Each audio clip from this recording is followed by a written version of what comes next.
hand, possibly injured, lies in the snow, emanating a powerful, warm orange glow. A figure with dark hair stands with their back to the viewer in a snowy landscape, observing the smoldering remains of a fire. A crying, white-haired child desperately reaches out towards an unseen figure, her face contorted in distress. The dark-haired figure turns to see the white-haired child, who now smiles happily as snow gently falls around them.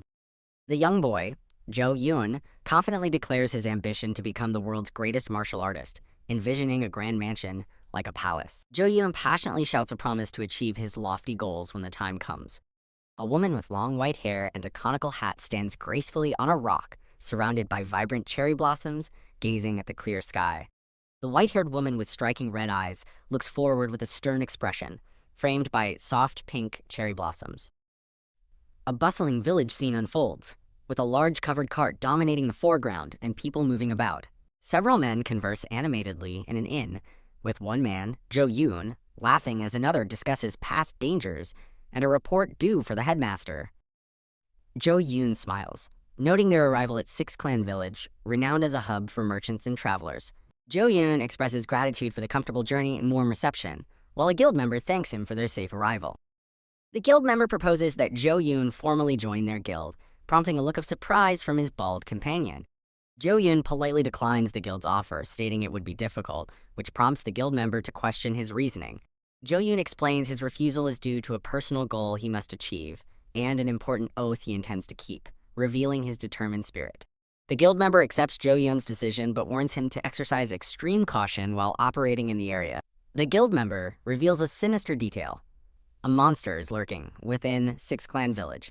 The guild member describes the monster as a cruel creature that hunts martial artists and proudly carries their corpses in a blood-stained sack.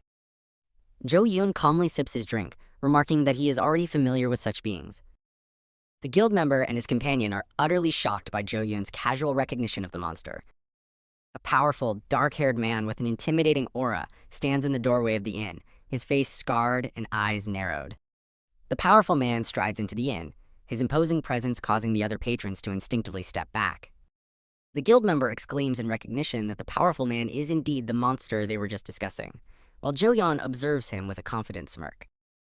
A narration describes the powerful man and his associates as the greatest villains of this era, who stop at nothing and show no mercy. The powerful man, his face grim, demands to know the innkeeper's whereabouts. A nervous staff member explains the innkeeper is out on business and offers the powerful man a place to wait. The staff member, trying to be helpful, offers to carry the powerful man's luggage, only to recoil in horror upon realizing it's a bloody sack. The powerful man abruptly seizes the staff member's wrist, his grip firm. The guild member and his companions stare in wide-eyed terror as the powerful man exerts his control. The powerful man chillingly announces that the bloody sack contains the prey he just captured. The powerful man forcefully twists the staff member's wrist, causing visible discomfort. The staff member cries out in evident pain and distress. The powerful man stands over the injured staff member and the bloody sack, confirming the grim rumors about his cruelty. The powerful man stares down with glowing red eyes, a clear display of his malevolent power as the staff member cowers at his feet. Jo Yoon lunges forward, staff in hand, ready to confront the powerful man. Jo Yoon prepares to strike the powerful man, who looks back with a grim expression. Jo Yoon smiles mockingly, stating it's quite unpleasant to be challenged by someone like the powerful man to a duel. The guild members react with shock and disbelief, calling out Jo Yoon's name and questioning his sanity for proposing a duel. The powerful man looks on, a deep scar visible on his cheek, his expression unreadable. Jo Yoon boldly declares his intention to eliminate the powerful man and thereby restore the integrity of the martial world. Jo Yoon grins confidently, stating his name and purpose, challenging the powerful man directly. The powerful man throws his head back and erupts in a chilling, derisive laugh. Jo Yoon questions if the powerful man has abandoned righteousness and if he believes he can be subdued.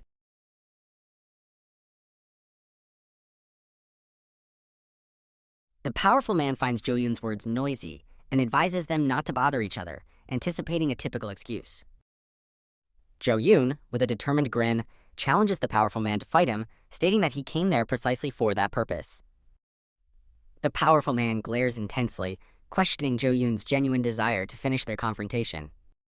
The powerful man instructs Jo Yoon to wait outside while he prepares, prompting Jo Yoon to accuse him of trying to escape. The powerful man retorts, asking if Jo Yoon is crazy for making such an accusation. The guild member frantically warns Jo Yoon that the powerful man is the monster he just spoke of, emphasizing the danger of his opponent. The powerful man with red glowing eyes stands menacingly, holding his sword, while a shadowy figure looms in the background, hinting at a past or inner turmoil. Inside the inn, Jo Yoon stands ready with his staff, as the guild member warns him about challenging such a dangerous opponent, while Jo Yoon calmly accepts their concern. Jo Yoon smiles confidently, explaining his commitment to a solemn oath as his reason for facing the challenge. Jo Yoon laughs heartily, surrounded by falling petals, showing his unwavering determination and confidence. The powerful man, Yoo Hyul, stands ominously in the inn, his face obscured by shadow, maintaining his intimidating presence. Yoo Hyul is overcome with emotion, clutching his throat and crying out in visible distress. A strange pig-like corpse wrapped in cloth lies on the floor as Yoo Hyul explains he was merely preventing someone from carelessly touching it, while others question the nature of this disaster. Yoo Hyul throws his arms wide in frustration, lamenting why everyone judges him as the bad guy solely based on his appearance.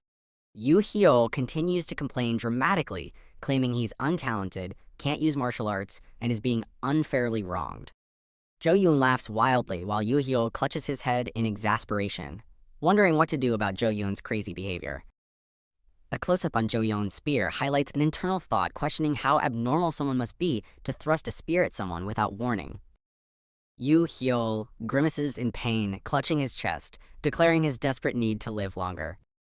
Yoo Hyul's face is contorted in a pained expression, emphasizing his internal struggle. The white-haired woman, Baek Seolwa, stands gracefully under a bright sky, looking up. Baek Seolwa dramatically calls out, demanding the chaotic sword demon come out and face her. Amidst startled villagers, Jo Yoon looks on as someone explains that he has challenged the chaotic sword demon to a duel. Jo Yoon turns in surprise as Baek Seolwa, still in her conical hat, questions his identity. Jo Yoon's eyes widen in shock as he looks at Baek Seolwa, her hat obscuring her face. Baek Seolwa, surrounded by cherry blossoms, reveals herself and questions Jo Yoon about his challenge to the chaotic sword demon. Baek Seolwa stares forward with an intense, stern expression, her red eyes prominent.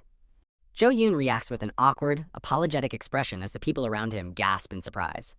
The crowd identifies Baek Seolwa as the renowned Sun and Moon Sword, causing surprise among onlookers, including Jo Yoon. Baek Seolwa stands with a serious and powerful aura, her red eyes fixated. Jo Yoon internally contemplates joining forces with the famous Baek Seolwa to gain renown, wondering if she is also pursuing the chaotic sword demon. Baek Seolwa declares her true intention is to catch the Murim hero Yoo Hyul, who is inside the inn, pointing decisively. Baek Seolwa looks down at a stunned Jo Yoon, who seems to have misunderstood her purpose, still believing she's after the chaotic sword demon.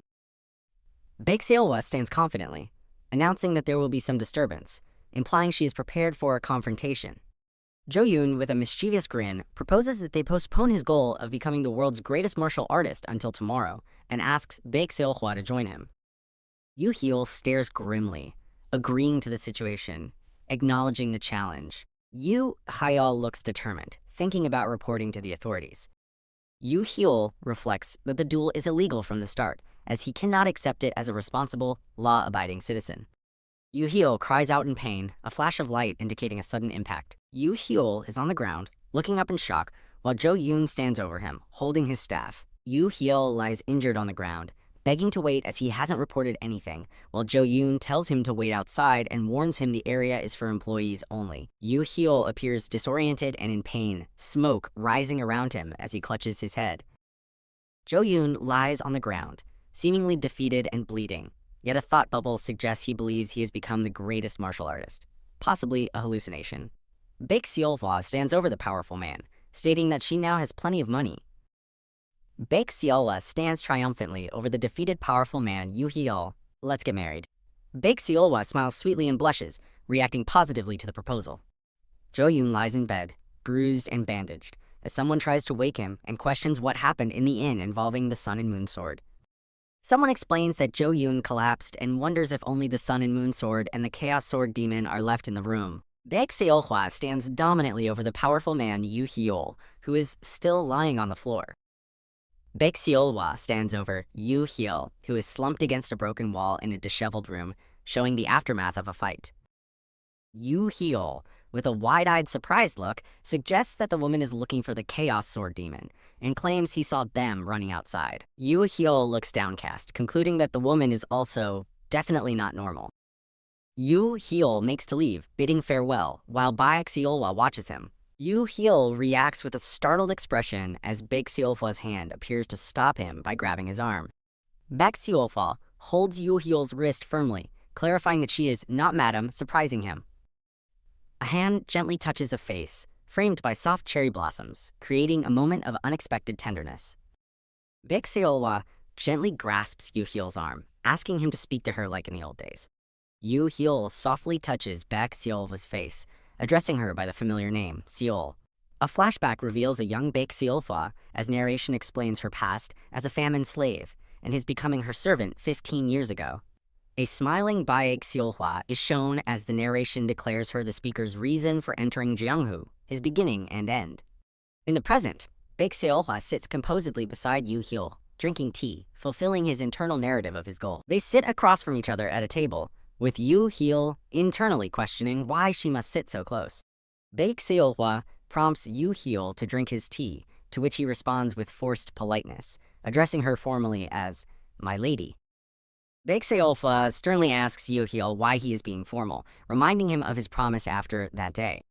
Yoo Hyul quickly apologizes, trying to correct himself, while Baek Seolwa states her dislike for being called lady. Yoo Hyul, flustered, manages to address her by the familiar name Seola, connecting to their deeper past. Baek Seolwa smiles radiantly, captivating Yoo Hyul, who is internally overwhelmed by her beauty. Yoo Hyul questions Baek Seolwa, asking if she too became a martial artist.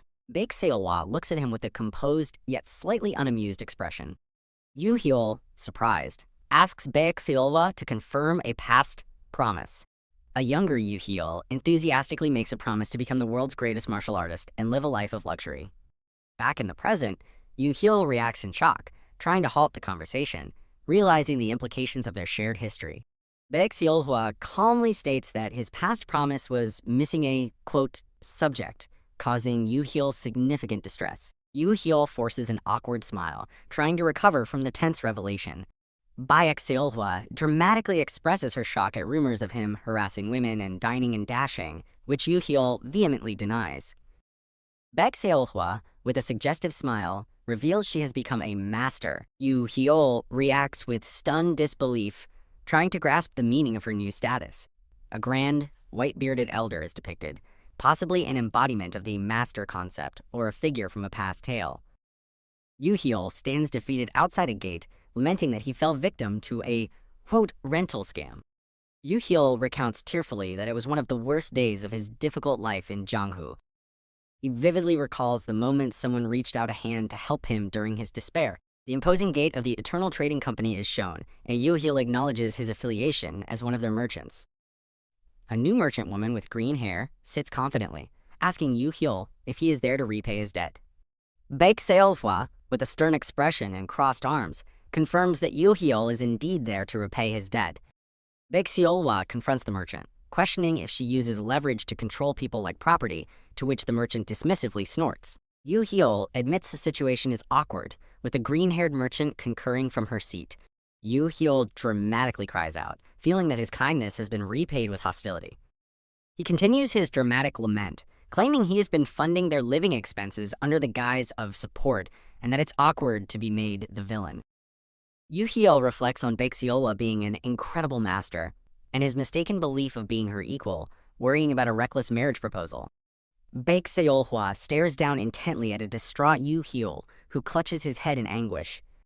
Yoo Hyul pleads desperately for the green-haired merchant to just play along for once. The green-haired merchant clarifies that there was a misunderstanding, as they merely borrowed his name for a small favor, while Yoo Hyul wonders if she's trying to get rid of Baek Seolwa. Baek Seolwa, with a serious expression, asks the merchant the worth of that favor. The merchant admits the contract is tricky due to using Yoo Hyul's reputation, but agrees to name an absurdly high number if Baek Seolwa insists. The merchant confidently proposes a settlement of 100,000 yang, including sponsorship and damages.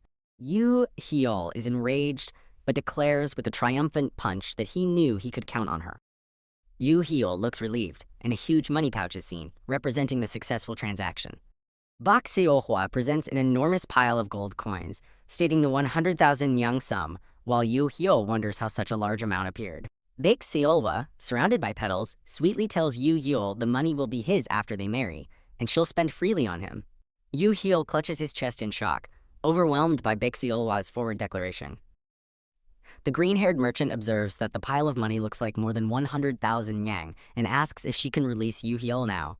Yu Heol stares in terror at the looming pile of coins, now realizing his new debt. The green-haired merchant explains her philosophy.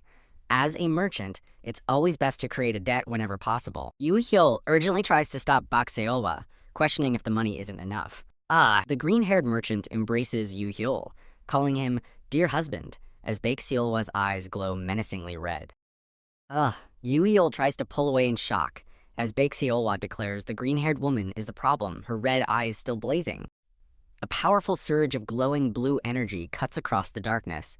Bak Seolwa unleashes a powerful electrical aura, looking down menacingly at Yu Heol and the green-haired merchant. Yu Heol embraces the green-haired merchant, desperately trying to de-escalate the situation, declaring it's all a misunderstanding amidst Baek Seolwa's crackling power.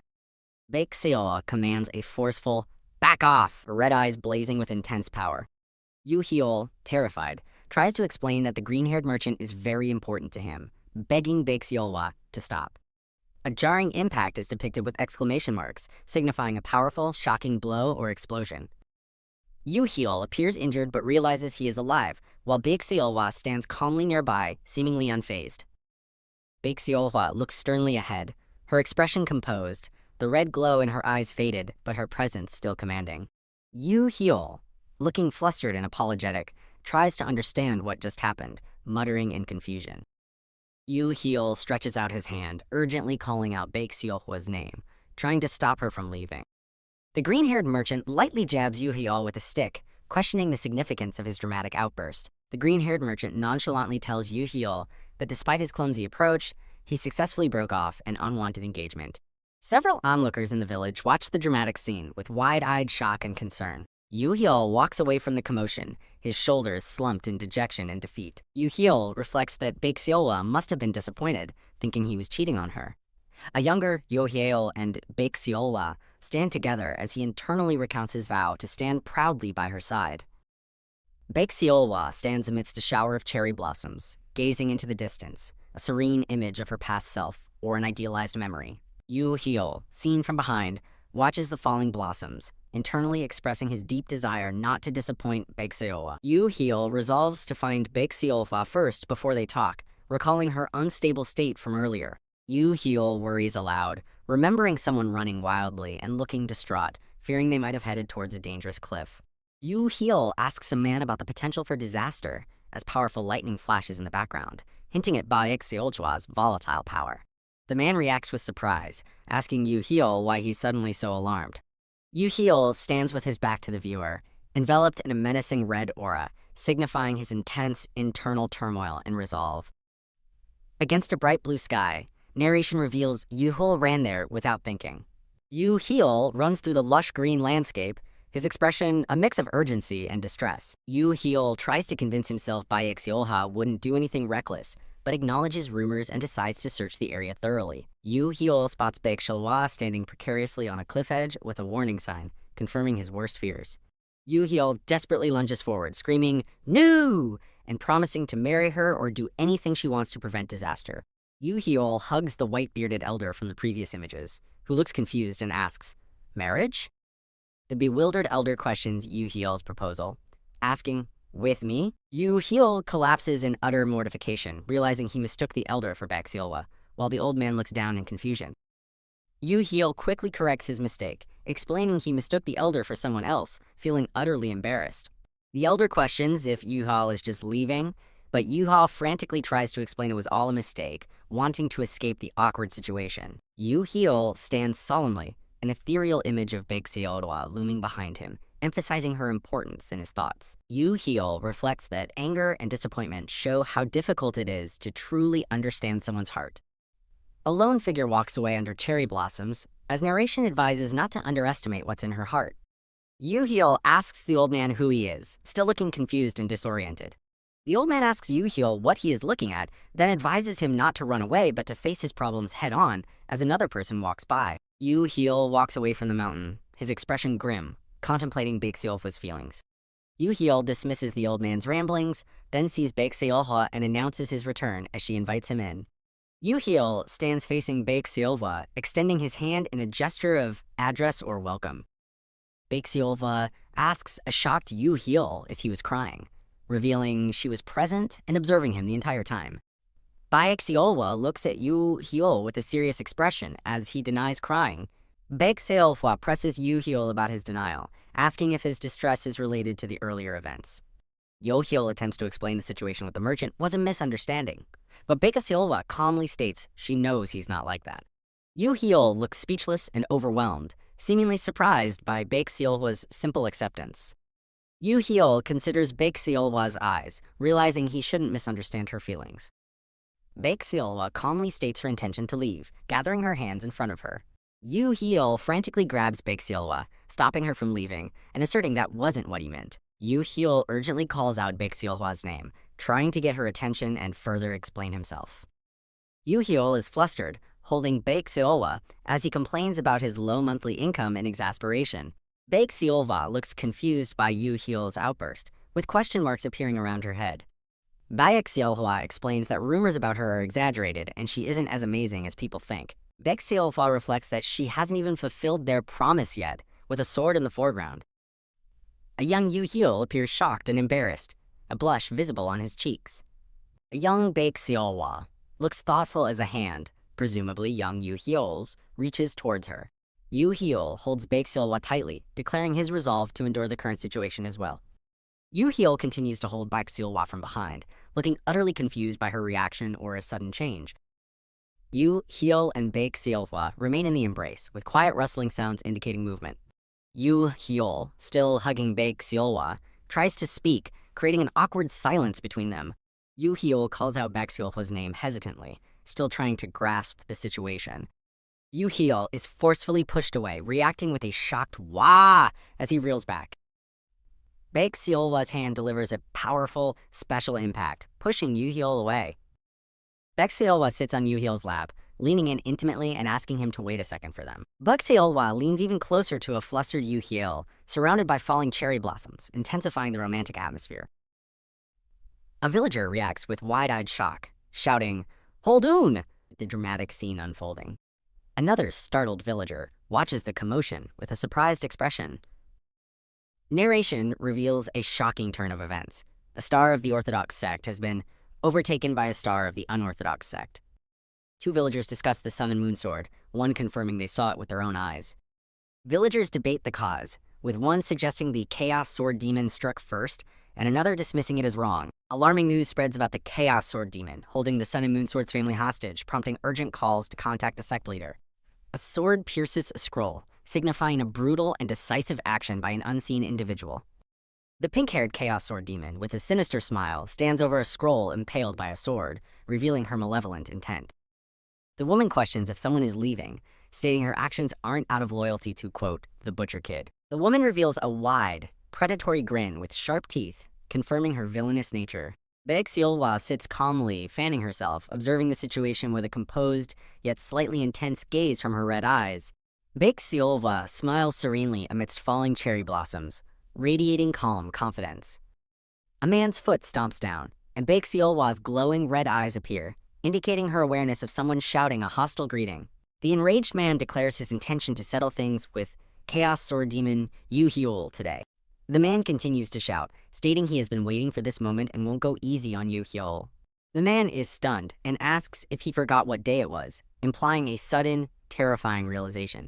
Baek-seolhwa appears behind the terrified man, holding a sword to his neck and calmly asking, "What day is today?" Baek-seolhwa menacingly asks the terrified man if today is his death anniversary, leaving him confused and asking who she is.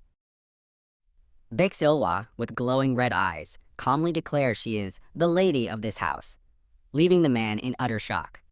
The man, identified as the landlord, cries and pleads, claiming to be the rightful owner of the property, despite being terrified by Baek Seolwa.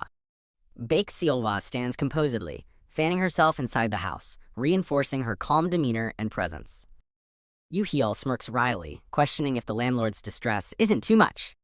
The landlord angrily accuses Yoo Hyul of being late on rent, using pathetic excuses and attempting to kill him.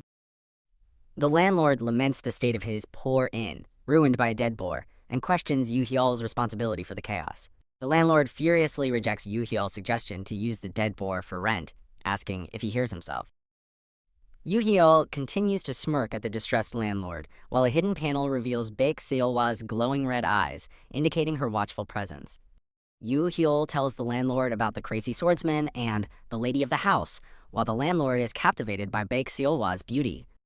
Yoo Hyul informs the shocked landlord that he made a promise to his old lady from back in the day, confirming his long-standing connection to Baek Seolwa. Yoo Hyul reveals that he and Baek Seolwa are now living together, finally stating her name, Baek Seolwa, which further shocks the landlord. The landlord is terrified, realizing Baek Seolwa is, quote, the sun and moon sword, questioning if the dangerous rumors about her are true. The landlord asks Yoo Hyul what kind of widespread rumor has everyone so worked up, oblivious to the reality. A terrifying, distorted image of Yoo Hyul with fangs and glowing red eyes sits with a calm Baek Seolwa on his lap, holding a ring, representing the alarming rumor. Yoo Hyul is utterly horrified by the outlandish rumor, wondering why people would spread such a thing. As a table with food sits before them, Baek Seolwa asks Yoo Hyul his opinion of her, prompting him to internally consider that hypnosis seemed the most believable explanation for the current situation. Baek Seolwa feeds a flustered and shocked Yoo Hyul with chopsticks, highlighting their intimate and his overwhelmed dynamic. Baek Seolwa asks Yoo Hyul if something is good, while the landlord watches. Tisk. The landlord angrily warns that they are now under the spotlight. Yoo Hyul, looking worried, admits he has no idea what might happen, as Baek Seolwa stands by his side. Baek Seolwa, with her glowing red eyes, calmly promises to stay by his side. Yoo Hyul blushes and looks flustered, overwhelmed by Baek Seolwa's closeness. Yoo Hyul's hand is visible as he resolves to find them a proper place to live, not this shabby house. Yoo Hyul declares his determination to become true masters, so the world cannot tear them apart again. Yoo Hyul contemplates proposing to Seolwa, who looks at him curiously, then announces it's time to wrap up the introductions. The landlord, looking agitated, demands if Yoo Hyul has prepared the month's rent. The image shows a humble, traditional house with a thatched roof surrounded by trees. The landlord sighs in relief, looking out at a serene landscape with a large moon. Inside, Yoo Hyul expresses relief that the merchant leader returned something and reflects on feeling bad about yesterday, while Baek Seolwa listens. HMPH. The landlord ecstatically holds a bag of money, marveling at the sight of 100,000 yang in cash, suggesting they buy the house. Yoo Hyul rejects the landlord's idea, firmly stating he is saving the money for a proper move. Yoo Hyul explains that the money actually came from Baek Seolwa. Baek Seolwa smiles softly as Yoo Hyul's hand gently covers hers. Yoo Hyul and Baek Seolwa walk together, holding hands, while the landlord looks on. The landlord reacts with wide-eyed shock and outrage. The landlord comments on their growing family and reminds Yoo Hyul to pay rent on time since he's saving money. The landlord warns them not to ruin the house with any more Murum nonsense if they leave. Yoo Hyul smiles confidently, assuring the landlord that such problems will never happen again. Yoo Hyul's expression quickly shifts from a smile to surprised alarm.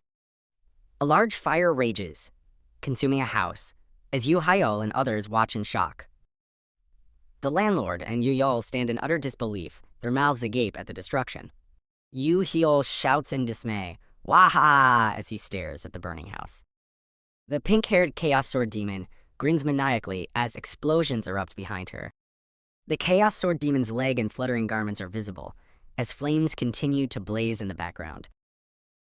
A glowing pendant signifies the introduction of the next head of the Sashian Tang clan. The poison phoenix, Tanghai, spreads her arms wide, grinning menacingly amidst the raging inferno. People recoil in fear, including the distressed landlord, as the chaotic scene unfolds. Tanghai floats above the burning ground, looking down at the terrified onlookers. Tanghai points forward, her eyes glowing with malicious intent, in a bright, dramatic pose. A powerful blue energy wave surges across the dark, stormy sky. Bayek Seolhwa, with glowing red eyes, faces an intense blue energy attack heading towards her. Tang Hai looks surprised as she is sent flying backwards from an unseen impact. Yu Hyul shouts about his house, while Baek Seolhwa points and declares she doesn't care who the attacker is. A bright, crackling blue sword glows, ready for action. Baek Seolhwa, surrounded by crackling blue energy, demands to know what her opponent plans to do next. Tang Hai grins with her sharp teeth, green energy crackling around her hands. Baek Seolhwa is seen from behind, surrounded by blue energy, as her title, Sun and Moon Sword, is dramatically announced. The landlord exclaims in shock that the rumors about the Sun and Moon Sword are true, as Baek Seolhwa faces Tang Hai. Baek Seolhwa stands resolute, her red eyes burning with intense power, a small scar visible on her cheek. Tang Hai grins wickedly, green energy swirling around her as she declares her intention to kill the Sun and Moon Sword. Tang He is comically stuck, buried up to her chest in the ground, still grinning with malevolent satisfaction. Ouch. The landlord cries out in despair over his house, while Yu Hyul stands by, and Tang He remains comically stuck. Tang Ye, still embedded in the ground, laughs, acknowledging Yu Hyul's strength, while he wonders if she's unhinged. Tang Hae, with a fierce grin, asserts her position as the next head of the Sahyantang clan and warns that the fight is far from over. A new figure lands powerfully, causing an impact, as Yu Hyul and Baek Seolhwa look surprised by the sudden arrival. A new character, an elite assassin from the Sahyantang clan's Nokui Flying Strike Unit, known as the Assassin of Assassins, is introduced. The new assassin stares with a grim, determined expression, while Tang He remains stuck in the ground behind her. Tang Hai and another male character remain comically buried in the ground while Baek Seolhwa stands over them. Yu Hyul angrily questions why they caused such chaos. Tang He, still buried, laughs gleefully, stating her actions need no explanation. Tang Hai argues that using fire is a basic tactic, while the landlord, held by a woman, shouts for payment for his destroyed house. The new assassin blames Yu Hyul for the situation, claiming it's karma because the Chaos Sword Demon held Sun and Moon Sword's parents hostage, leaving Yu Hyul distraught. Yu Hyul looks confused, recalling the assassin previously vowing to kill the Sun and Moon Sword, while Tang Hai looks away mischievously. The new assassin clarifies her earlier threat was from the heat of battle, stating her true target was the Sun and Moon Sword, then yells at Tang Hai for being an idiot. Baek Seolhwa questions why they are targeting her, as they are both from the Orthodox sect, prompting the new assassin to start explaining. The new assassin, still partially buried, is shown with her pink hair fluttering. The new assassin explains that the Chaos Sword Demon, Tang He, has long sought revenge for a past loss, but struggles to achieve it herself. The new assassin asserts that the Chaos Sword Demon surrendered to Yu Hyul, then declares her plan to defeat him, to regain her honor, and save the Sun and Moon Sword. The new assassin asks if they understand, while the landlord and Baek Seolhwa look on, as Tang He, still buried, shouts in protest. Tang He cries out in frustration from her buried position, complaining about the situation. Tang Hai, with glowing green eyes, asserts that the new assassin now understands the humiliation caused by the Sun and Moon Sword. Tang Hai declares that she is not the only one who has been humiliated by the Sun and Moon Sword. Tang He demands they end this fight today before more people get involved, then calls out to Tang Jeo. The new assassin reacts with anger. Tang Hai unleashes a powerful green energy attack that strikes near the new assassin, as Baek Seolhwa stands ready with her sword. The new assassin expertly dodges the incoming attack, surprising Yu Hyul. The new assassin's eyes glow green as she swiftly retreats, while someone, presumably Yu Hyul, yells for her to pay for the damages.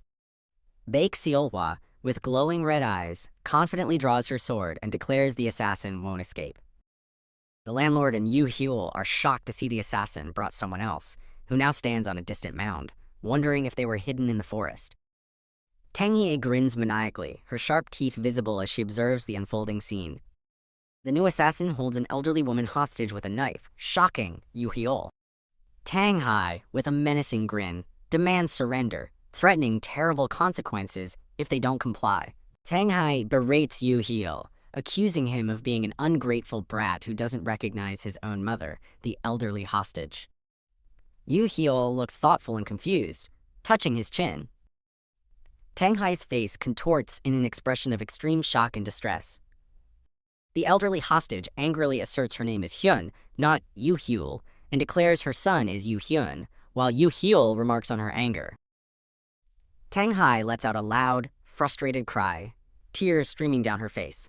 Tang Hai furiously complains that Yu Heol ignores his servant and questions why the Sun and Moon sword is with an unorthodox punk, insisting they stop treating her like an idiot and acknowledging the hostage is his mother. The new assassin holds a knife to the elderly woman's throat, who cries out, begging her son to spare her. Yu Heol frantically yells for them to calm down, looking panicked by the escalating situation. The new assassin asks how Yu Heol could abandon his mother, as he looks stunned. Yu Heol, confused and alarmed, wonders what's happening and if the fire was put out, realizing it's a hostage situation involving the Chaos Sword Demon's parents. Yu Heol vehemently denies the elderly woman is his mother, while a murmuring crowd looks on. The crowd condemns Yu Heol for disowning his parents, calling him a scumbag and a disgrace to his family, leaving him distraught. Tang Hai, still stuck in the ground, complains about the weird little brat, the new assassin, calling herself the Poison Phoenix and claiming to be from the Seishon Tang clan. Tang He, looking exhausted, remains buried as Baek Seolwa steps forward, telling Yu Heol she will take over. The narrative explains that pride as a prodigy and dignity from a great martial family are the Poison Phoenix Tang Hai's most cherished achievements. Baek Seolwa glares at the new assassin, calling her a scrawny brat, preparing to confront her. The new assassin, still partially buried, snarls with glowing green eyes and sharp claw-like hands, surrounded by a green energy aura. Yu Heol's eyes widen in alarm and distress. The new assassin launches herself forward, engulfed in green energy, yelling "Die!" as she attacks. Baek Seolwa expertly parries the assassin's green energy attack with a powerful blue energy counter. The new assassin looks surprised, as Baek Seolwa, wielding a glowing blue sword, effortlessly blocks her attack. The new assassin, with a slight smile, acknowledges Baek Seolwa's effortless block, but hints at further complications. Yu Heol is struck by an unseen force, appearing injured and airborne with dark energy. Baek Seolwa looks shocked, realizing Yu Heol has been hit. Baek Seolwa and the landlord react in panic as Yu Heol collapses, and Baek Seolwa rushes to his side, calling his name. Baek Seolwa cradles an injured Yu Heol, looking distressed and declaring this cannot be happening. Baek Seolwa's tear-filled eye shows her regret, while a distressed Yu Heol calls out her name. Yu Heol, now seemingly recovered, reassures Baek Seolwa that he is fine. Baek Seolwa tightly embraces Yu Heol, finding comfort and relief in the hug. Yu Heol holds Baek Seolwa, acknowledging he worried her despite his intentions. Yu Heol dismisses his injury as merely a needle prick, claiming his thick clothes protected him, as the landlord looks on. The Poison Phoenix, Tang Hai, indignantly questions how they could call her attack just a needle. Tang Hai, with glowing green eyes, reveals her weapon is 100 Fragrance Root Acid. Yu Heol is visibly shocked and distressed as dark energy crackles around him, indicating the poison's effect. Tang He cackles triumphantly, declaring the poison is spreading and has reached Yu Heol's dantian. Yu Heol appears stunned and disturbed by the immediate effects of the poison. Tang Hai fiercely explains that 100 Fragrance Root Acid corrupts the dantian and multiplies through internal energy. Tang He further warns that the poison is more deadly, with higher internal energy, and is known as the poison that kills masters. Tang Hai dramatically states that victims will die miserably, betrayed by their own energy, then declares the time for action is now. Tang Hai seems to wonder if she was too early, while Yu Heol nonchalantly says it only stings a little, prompting her to emphatically redeclare now. Tang Hie looks bewildered, questioning why Yu Heol is unaffected, while he appears comically panicked about the situation. Tang Hai increasingly frustrates herself, wondering if she forgot to apply the poison, then insists she did. Tang Hai pricks herself with a needle, yelping in pain as she finally understands the problem. Yu Heol and Baek Seolwa look on in shock, seemingly understanding Tang Hai's mistake. Tang Hai lets out a loud, frustrated scream as she's thrown into the air, causing Yu Heol to wonder what she's doing. Okay, I understand. Please provide the text you would like me to read back to you. Tang He wakes up with a surprised shout, looking disoriented and asking where she is. Yu Heol calmly informs Tang Hie that she is awake and they are at the village doctor's place. Tang Hai glares angrily at Yu Heol, clearly displeased by his presence. Yu Heol explains he brought Tang He there because she was writhing extravagantly on the ground. Yu Hyo, with a stern expression, asks Tang Hai if she intends to continue their conflict. Tang He acknowledges, with a thoughtful and defeated expression, that the poison was indeed real. Yu Hyo, with glowing red eyes, declares his intent to return to purity. Tang He, looking perplexed and surprised, questions why Yu Hyo saved her. Yu Hyo explains that Baek Seolwa was extremely furious about his injury, implying her anger was the motivation. Yu Hyo sits, smirking, hinting at a new arrangement or consequence for Tang He. Yu Hyo reminds Tang He that they still have scores to settle, unsettling her. Tang Hai realizes her life is in Yu Hyo's hands, remembering the powerful Sun and Moon Sword's defeat by him. Tang Yi clenches her fist in frustration, recognizing Yu Hyo's heroic strategy to sideline her before she suffers further. Tang Hye looks shocked and dismayed as the implications of the situation fully sink in. An unseen speaker apologizes, admitting it wasn't a hostage situation or brainwashing, which surprises Tang Hai. Tang Hai angrily declares this is her business, and she will take full responsibility, demanding her family be left out. Yu Hyo challenges her, asking if she can handle it alone, then agrees to her terms with a smirk. Yu Hyo raises a finger, asking if she understands the value of 100,000 yang. Tang He identifies the sum as her ransom, while someone else demands payment for their house, and Yu Hyo acknowledges her understanding. Yu Hyo proposes they collect the payment in person, making Tang He look frustrated and annoyed. Tang Hai, now smiling mischievously in a different outfit, welcomes guests and asks about their number. Tang Hai screams in frustration, questioning how the situation turned into this, while Yu Hyo explains she needed more help. Tang He, with a fierce glare, offers another option as Yu Hyo carries Baek Seolwa, surrounded by a dark, foreboding aura. Yu Hyo is instructed to take the 4 guests to the 2nd floor, with a comment that hunting can be fun. Yu Hyo tries to distance himself from Baek Seolwa, but she refuses to move, stating she won't let him out of her sight. Tang He's advised not to feel bad about bullying the kid, as he seems responsible. Baek Seolwa, with glowing red eyes, vows to handle future threats herself and protect Yu Hyo from further harm. Yu Hyo smiles, commenting that their current close position might hinder fighting, as Baek Seolwa stands beside him. Surrounded by falling cherry blossoms, Baek Seolwa looks at a surprised Yu Hyo and asks if their position is uncomfortable. Baek Seolwa is shown sitting on Yu Hyo's lap, looking calmly at his flustered expression. Baek Seolwa sighs contentedly, embracing Yu Hyo in a shower of cherry blossoms. Annoyed by the public display, Tang Hai and the landlord look on with matching expressions of disgust. The scene transitions to a bustling, lively town filled with the sounds of commerce. A woman complains about the unseasonable heat before remarking on the fearsome reputation of the Sun and Moon Sword. With a smug smile, the mysterious woman announces her departure for now. Yu Hyo trains alone in a clearing, practicing his swordsmanship with powerful swings. Unseen, Baek Seolwa watches him from the cover of nearby bushes, a quiet observer. Yu Hyo reflects on surviving the last encounter, but worries about what weirdos the future holds, as an image of a sinister Tang Hai appears.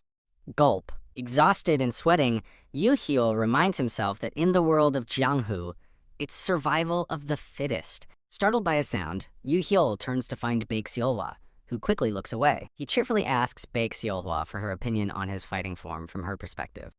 Baek Seolwa rises with a stern and commanding presence, ready to deliver her critique. She bluntly calls his lack of basic breath control embarrassing, stressing the importance of fundamentals. Getting uncomfortably close, she inspects him while he wonders why such proximity is necessary for her feedback. As she continues her critique, Yu Hyo quickly deflects by saying he'll focus on internal energy later, which she accepts. Baek Seolwa notes his lack of confidence in his internal energy, but Yu Hyo admits he has none at all. Confidently offering to help circulate his chi, Baek Seolwa admits she has never performed true energy training with another person before. She explains they will align their dantians, and Yu Hyo is overjoyed at the prospect of finally gaining internal energy.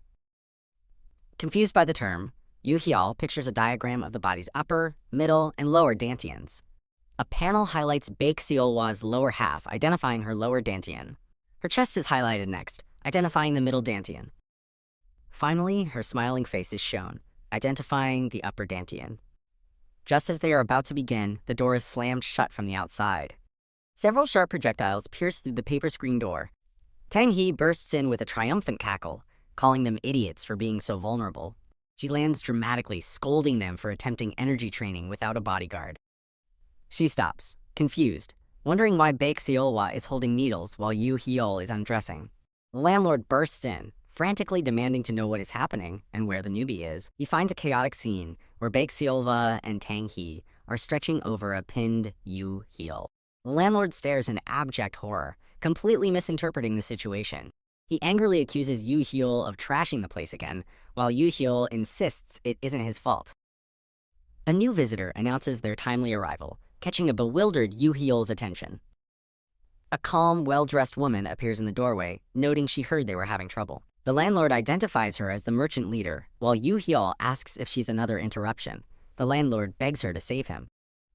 The merchant leader smiles warmly, informing the chaotic group that she has a great proposal. The scene shifts to their carriage, being watched by shadowy figures on a mountain path. A gang of laughing, sword-wielding bandits prepares to attack the carriage. A bald bandit throws open the carriage door, demanding an inspection before they can proceed.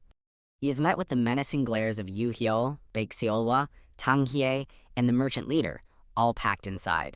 Visibly terrified, the bandit's top knot is blown back by the sheer, intimidating aura. The bandit stammers that no contraband has been detected, clearing them to pass. The merchant leader dismisses the men as opportunistic riffraff, identifying the real threat as the nearby Green Forest Bandits. The notorious Green Forest Bandits are shown as a disciplined, ominous group with glowing eyes. She explains they lack time for a detour as they are transporting an important item in a red case. Yoo Hyul explains he joined the mission because the merchant leader offered payment for his help.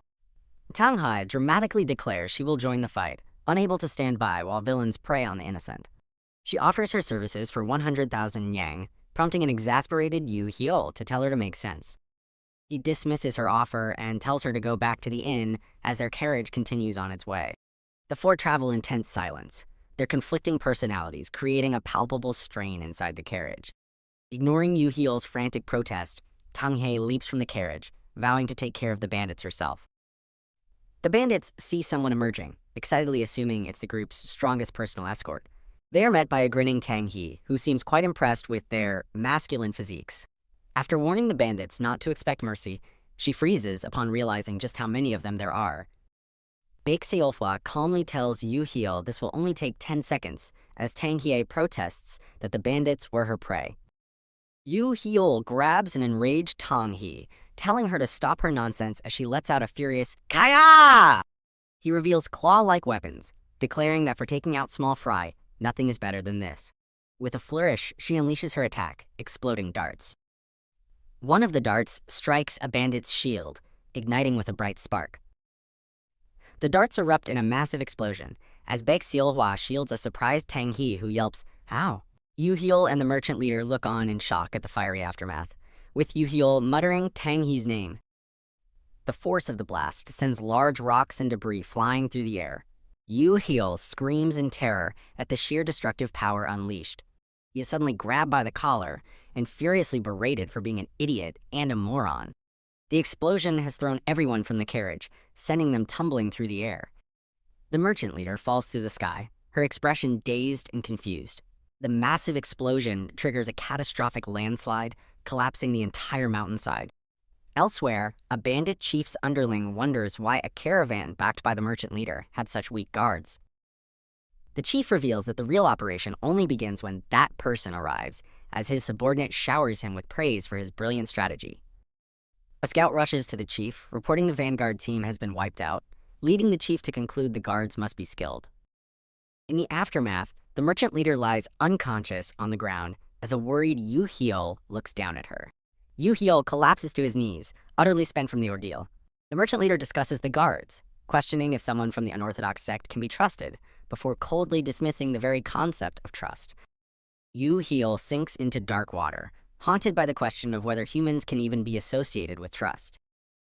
His hair floats around him as he continues to descend into the depths. As he sinks, he realizes the only thing a person can truly trust is. He panics, screaming at the absent Tang Hye and vowing he won't let her off for this. Yoo Hyul sits by a small hidden fire with Baek Seolwa, lamenting their situation and worrying about being found by the Green Forest Bandits.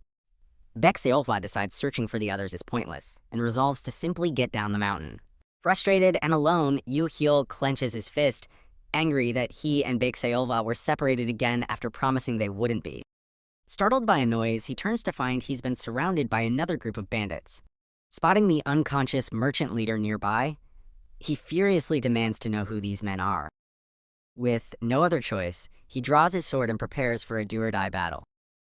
The bandits stare in terror, recognizing his wound, coat, and face. He is the real Chaos Sword Demon. One bandit, a star of the Dark Sect, is overcome with joy, calling Yu Hyul his master and confessing his long-held admiration. Wah! Yu Hyul stands awkwardly, sweating under the unexpected and intense hero worship. Holding the unconscious merchant leader, he coolly clarifies that he prefers to deal with his own prey, which only makes his new fanboy more excited. The bandit chief is stunned that the Chaos Sword Demon was their reinforcement, a fact Yu Hyul was also unaware of. His new followers excitedly ask if the landslide was caused by one of his legendary techniques, leaving Yu Hyul completely bewildered. Yu Hyul asks if they saw any survivors in white clothes, and the bandit replies that his group didn't see anyone.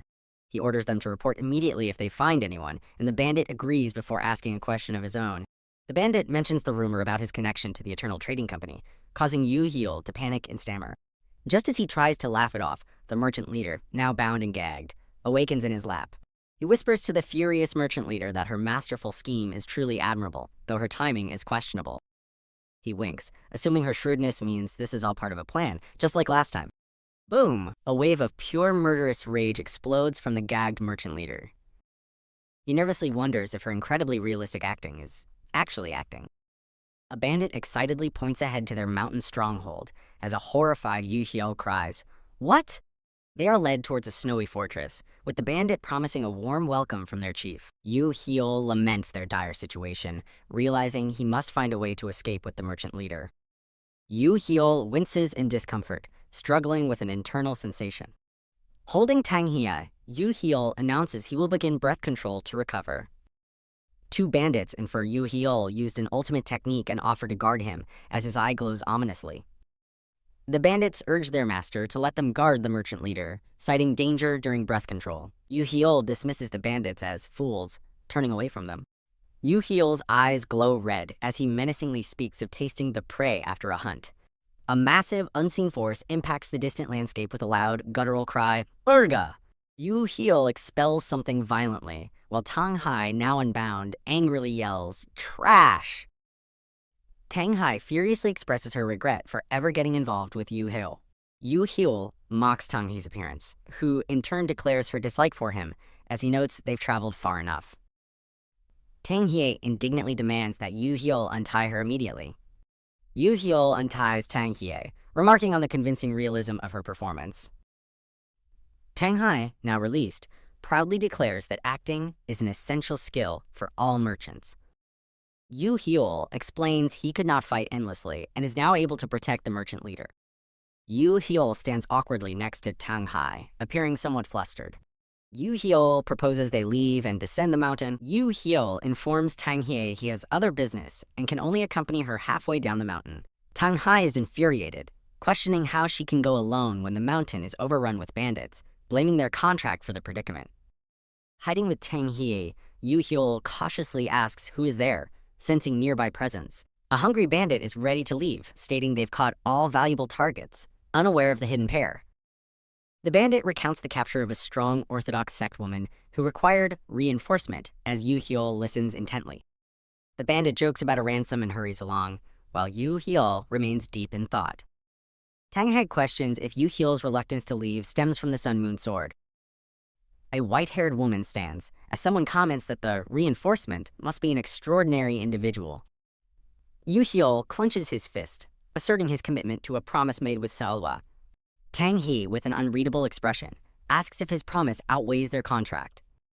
Yu Hyul is visibly flustered as Tang Hai begins removing her outer clothes, while he insists on escorting her halfway. Tang Hai pointedly asks Yu Hyul if she heard him correctly, implying her refusal to go alone. Yu Hyul reacts with shock and confusion as Tang Hie inexplicably starts disrobing. Tang Hai strikes a confident pose, showcasing her revealing dragon-themed attire. Yu Hyul stares in utter bewilderment, completely confused by the situation. The shirtless Chaos Sword Demon and Tang Hai, now both wearing green bandanas, prepare to move out. Yu Heel realizes Tong He is nearly naked, and she explains they lacked materials for a full disguise, implying she used his clothes. Siowa, the white-haired woman, stands alone with an aura of quiet power. Two bandits regard the newcomers with deeply suspicious and confused expressions. The bandits scornfully reject the pair's disguise, stating they recognize their own and a bandana isn't enough. The bandits rush towards them, catching Tang Hai and Yu Heel by surprise. Tang He savagely attacks the bandits, while Yu Heel watches on, clearly bewildered by her actions. A pained bandit questions the attack. As another explains, they are the reinforcements sent by their leader. A shadowy figure is questioned, confirming if they are indeed the awaited reinforcements. Tang He berates the bandit for his poor judgment, questioning his training. Two bandits prostrate themselves in profound apology, admitting their ignorance to Tang He. Tang He dismisses the apologies, imperiously ordering the bandits to lead her to the stronghold. The bandits eagerly agree to Tang He's command, who smirks confidently. The bandits survey their stronghold, lamenting its destruction and the constant raids needed for repairs. A damaged structure pulses with residual energy, indicating a powerful impact. Tang Hai and a bandit speculate if the stronghold's damage was from lightning or a far stronger force, as Yu Heel listens. A bandit explains to Yu Heel and Tang Hai that the stronghold was destroyed by a sudden blue sword energy that blew away the mountain and main building. Yu Hao stares in wide-eyed shock as a ghostly image of Tang He, with glowing red eyes, appears behind him, reacting to the bandit's revelation. Tang He observes Yu Heel's pale and troubled expression, questioning his discomfort. Yu Heel, looking uneasy, declares he feels a sudden sense of responsibility, stating he must absolutely protect Tang He. Tang He looks away, visibly flustered and embarrassed by Yu Heel's unexpected words. Tang He criticizes Yu Heel's poor acupuncture skills, while a bandit lies incapacitated, a result of his fumbled attempt. Yu Heel and Tang He run forward with newfound resolve, ready to proceed. Yu Heel points out a large, heavily barred prison door, announcing they have found their objective. Yu Heel calls out to Seowa, but Tang He quickly warns him to lower his voice, while a person inside reacts to his familiar voice. Yu Heel anxiously asks if Seowa is unharmed, as Tang He urges him to calm down, fearing they will be discovered. A pink-haired woman with green eyes and sharp, visible teeth grins menacingly. The pink-haired woman mocks Yu Heel, observing that even the star of the evil faction has a shred of honor, as Tang Hai listens. The pink-haired woman explains that others who came with her were released because it is hard to ransom a lowly porter. Tang Hai asks if the pink-haired woman's remarks about the lunar sword being easily caught are directed at her, which the pink-haired woman confirms with a sly grin. The pink-haired woman suggests they move before a patrol arrives, looking ready to lead. Tang Hai and Yu Heel exchange surprised glances, as the pink-haired woman dismisses the idea of a patrol. The pink-haired woman reveals that the bandits warned her an emergency bell would ring throughout the stronghold if the prison door opened. A loud clang echoes, indicating the emergency bell has been triggered and the stronghold is now alerted. Yu Heel, Tang He, and the pink-haired woman stand exposed above a crowd of alarmed bandits, their cover blown. The bandit leader, an older man with an eye patch, laughs triumphantly, revealing his plan was to lure the righteous faction there. Tang Hai and the pink-haired woman propose using a bomb to blow up the stronghold, much to Yu Heel's apparent distress. The pink-haired woman bemoans losing her special concealed weapon code during the earlier landslide, expressing frustration over the setback. The pink-haired woman angrily confronts Yu Heel about their escape without her weapon, placing the blame on him, while Tang Hai tries to mediate. The pink-haired woman glares furiously at Yu Heel, who appears bewildered by her outburst, as Tang He watches. A figure shrouded in shadowy purple energy stands over terrified bandits, who plead for their lives, fearing his power. Yu Heel confidently declares he will leave the small fry to them, claiming he was hampered by babysitting this burden, much to Tang Hai's and the pink-haired woman's amusement. Yu Heel stares with an utterly confused expression, perplexed by the unfolding events. The bandit leader reacts with shock, realizing the demon sword of chaos is present, and questions if they were the ones caught in a trap. The pink-haired woman confirms that sounding the alarm was part of their plan, encouraging the bandits to struggle for their lives, but not too vigorously. Yu Heel, pointing in desperation, begs the bandit leader to clear a path for them, quickly correcting his words to threaten him with their sparing of his life instead. The bandit leader glares at Yu Heel, who secretly muses that the situation is unfolding better than anticipated. Yu Heol warns the bandit leader to cease his nonsense as a menacing, shadowy figure with glowing red eyes approaches, causing the leader to cower in fear. A bald, muscular man with a beard and tiger print attire, identified as Woo-sik, enters the scene, wielding an axe and ordering everyone to calm down.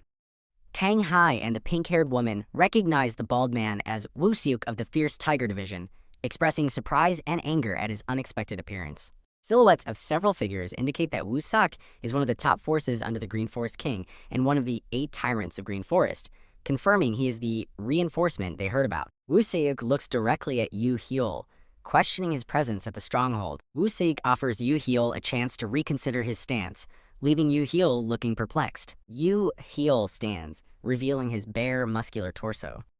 Woo-sik extends an open hand, inviting Yu Heol to join his faction. Woo-sik attempts to entice Yu Heol by appealing to his presumed desire for money, offering a share of Suolwa's ransom if he cooperates with fellow unorthodox faction masters. Tang He looks on in horrified shock, demanding to know if Yu Heol is truly considering breaking their contract over this offer. Woo-sik laughs, asserting that the decision is not Yu Heol's to make, implying he has no real choice. Tang He declares with intense conviction that money is the only thing truly trustworthy in this world. Woo-sik pressures Yu Heol, asking why he hesitates to join them as Tang He watches his reaction intently. Yu Heol powerfully punches Woo-sik in the chest, delivering a forceful blow. Yu Heol cries out, declaring his resolve to never lose my people again, his face filled with anguish. Tang He watches Yu Heol with a knowing smirk, her expression suggesting she expected his defiant action. Yu Heol charges forward with a look of fierce determination. Yu Heol unleashes a powerful attack, sending Woo-sik flying back with visible impact. Suolwa, the white-haired woman, stands ready for battle, her eyes glowing red, a child hidden behind her, exuding a powerful aura. The crowd of bandits reacts with stunned awe and visible discomfort to an unseen presence. Selwa appears, her mesmerizing beauty momentarily making everyone forget the chaotic situation, despite her fierce, glowing red eyes. Her overwhelming presence is further emphasized by bloodstains and a palpable, absolute killing intent radiating from her. Suolwa stands poised within a red-hued doorway, a sword in hand, having clearly dispatched an opponent.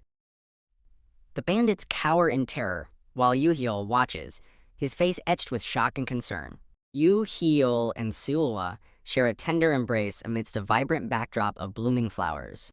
Suolwa embraces Yu Heol, expressing immense relief and apologizing for her delay, as he anxiously asks where she has been. Suolwa calmly explains that she was searching nearby lookout towers and, quote, took care of some nuisances along the way, standing over defeated bandits.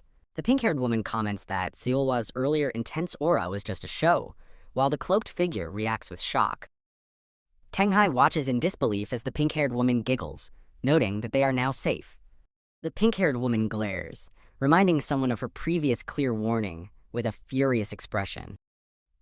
The pink-haired woman fiercely warns Yu Heol and Suolwa that there will be no second chances if Heol is endangered again, as lightning crackles around her. Woo-sik looks up, observing the powerful lightning crackling around Yu Heol and Suolwa. Suolwa's eyes glow red with fierce determination, blood on her face, as lightning courses around her, while Yu Heol looks surprised. Suolwa declares that everyone present, except her and Heol, will perish. Yu Heol tries to reason with Suolwa, reminding her of their mission to guard the leader as he holds her close. Suolwa stands firm in her determination, as Yu Heol advises her to simply punish their enemies, not kill them all. An axe is powerfully thrown through the air, accompanied by a warning that someone is crossing the line. Suolwa expertly parries the incoming axe with her sword, deflecting it with a shower of sparks. Woo-sik, clad in tiger print, angrily states that someone is speaking as if they own the place. Yu Heol looks confused and shocked, questioning if Suolwa is indeed the legendary lunar sword. Woo-sik smirks, confirming that Suolwa's face is as delicate as the rumors suggest. Woo-sik observes Suolwa's disheveled appearance, guessing she has spent the entire day scouring the mountains. Woo-sik surmises that Suolwa, being in enemy territory, is utterly drained and has had no chance to regulate her inner energy. Don't worry. A bright, powerful, golden energy erupts as a voice confidently declares. Suolwa confronts Woo-sik as he launches a powerful attack, golden energy swirling around them. The bandit leader laughs triumphantly, calling the heroes fools, and fledgling amateurs, much to Yu Hyol's chagrin.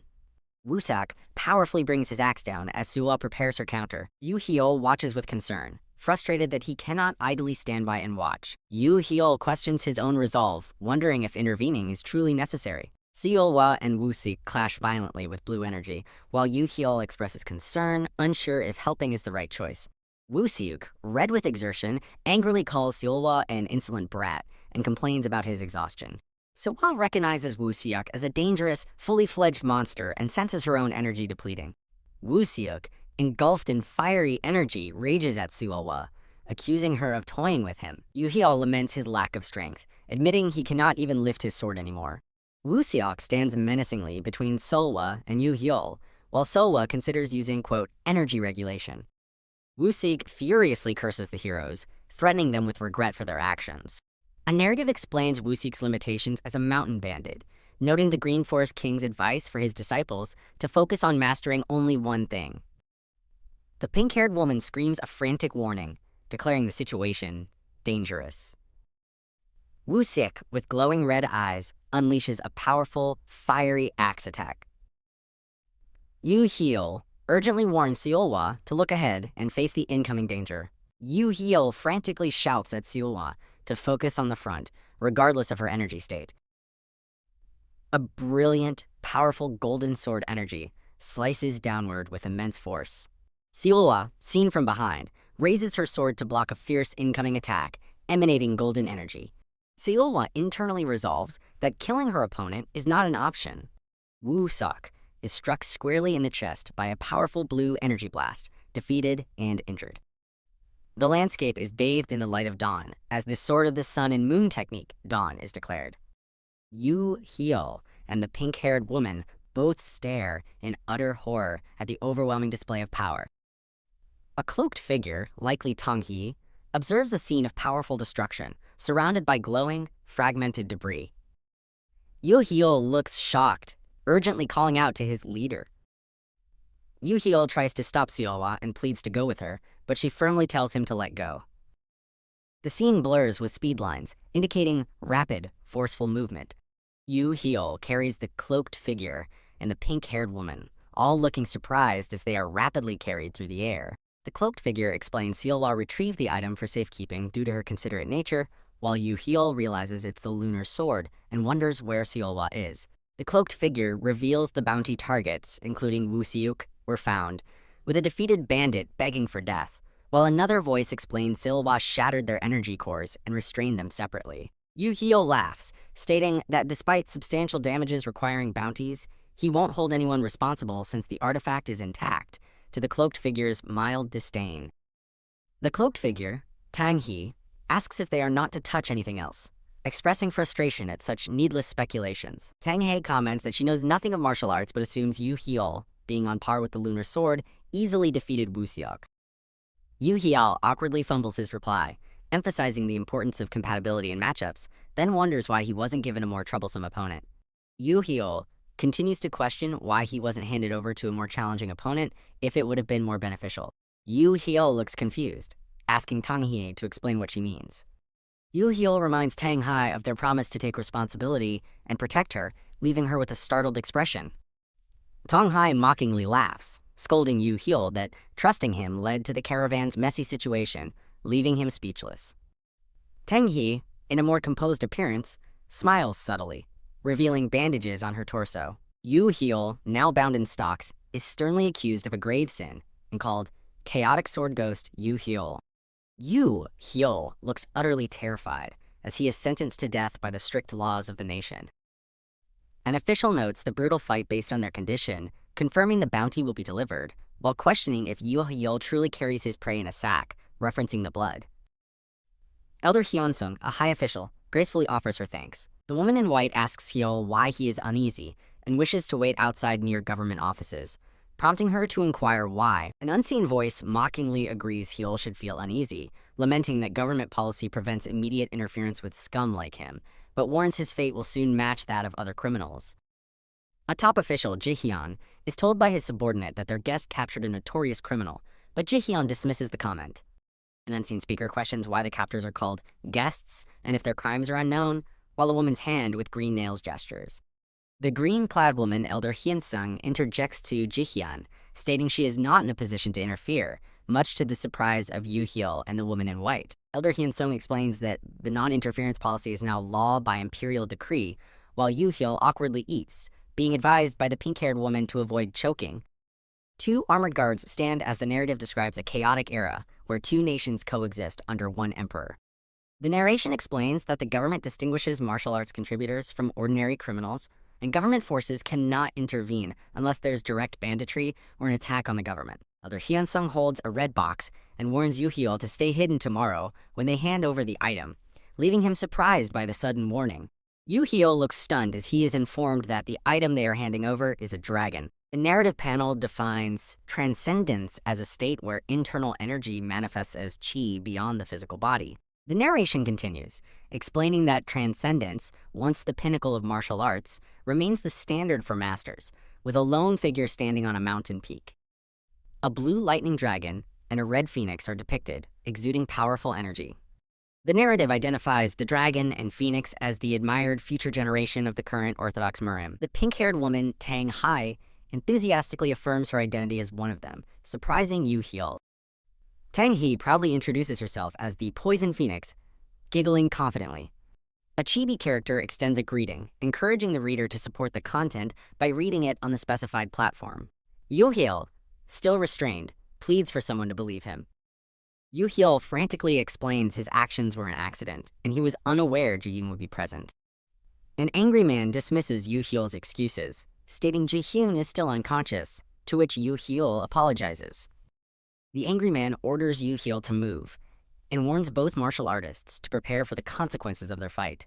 Yoo-hyul, still restrained, questions if both of them are being punished, as an unseen voice asks if he is all right, noting his difficult experience. A bald Taoist, addressing himself as Bondo, offers the restrained Chaos Sword Demon a chance to share his story, leaving Yoo-hyul wondering about his identity. Yoo-hyul looks utterly dumbfounded, still in his restraints. Yoo-hyul has a dazed expression, internally processing a new realization. Yoo-hyul realizes the bald man is literally glowing with an aura of energy. The bald man smiles, introducing himself as Gwangdu, a disciple of the Manhwa sect. Yoo-hyul looks shocked, questioning Gwangdu about Manhwa instead of Shaolin. Gwangdu scrutinizes Yoo-hyul, finding his appearance oddly familiar. Gwangdu directly asks Yoo-hyul if he is the demon sword of chaos, astonishing him. Seolwa appears in a white robe, surrounded by surging white energy and crackling lightning, emanating immense power. A woman with green accents shields her face, looking shocked as a powerful force emanates around her. The green-clad woman, distraught, expresses that storming the government offices is an insane act. Seolwa, with glowing red eyes, coldly declares her intention to kill everyone, ignoring the warning against making the nation an enemy. Seolwa's intense power surges, indicated by her glowing eyes and the emanating energy. The green-clad woman questions Seolwa's drastic plan, fearing it will also endanger Hyul. The green-clad woman asks Seolwa to consider why Hyul surrendered without a fight. The green-clad woman attempts to calm Seolwa, promising to resolve the misunderstandings as Seolwa glows with energy. Seolwa, with a fierce expression and red eyes, firmly reiterates her intent to wipe them all out. Tang Hai, the green-clad woman, sighs and agrees to negotiate, but tells the other two to stay put and behave.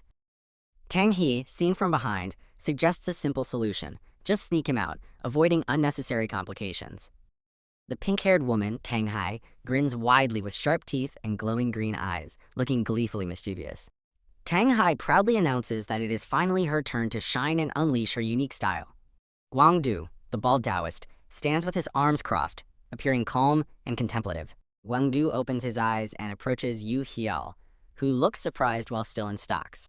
Yoo-hyul, wide-eyed, asks Gwangdu if he actually believes his story, to which Gwangdu replies with a simple query of why not.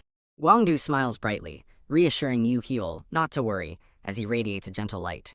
Gwangdu expresses his philosophy, stating that judgment shouldn't be based on rumors and all martial artists are united in spirit. Gwangdu beams with a radiating smile, exuding a bright and positive aura. Yoo-hyul is visibly moved, shedding tears of gratitude at Gwangdu's understanding. Yoo-hyul recognizes Gwangdu's nickname, Dazzling Sage of Manhwa, acknowledging its accuracy, while Gwangdu accepts the compliment. Guangdu casually asks Yohil the reason for his presence, who begins an awkward and embarrassing explanation. Guangdu explains that he got involved because a wild horse, which no one could control, belonged to the village elder. Guangdu clarifies that the horse was spooked by the light reflecting off his bald head, leaving Yu Hiao confused. Guangdu, looking frustrated, questions the horse's perception of his head, expressing his annoyance. Guangdu explains he punched the elder who got in his way because of the horse, lamenting his current predicament.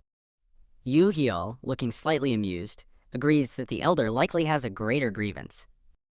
Guangdu, completely relaxed and smiling broadly, is asked if he has an errand.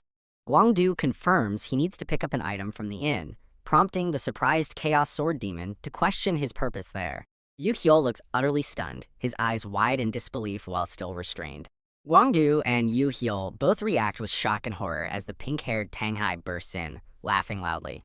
Tang He boldly declares her intention to break Yu Hiao out of his confinement.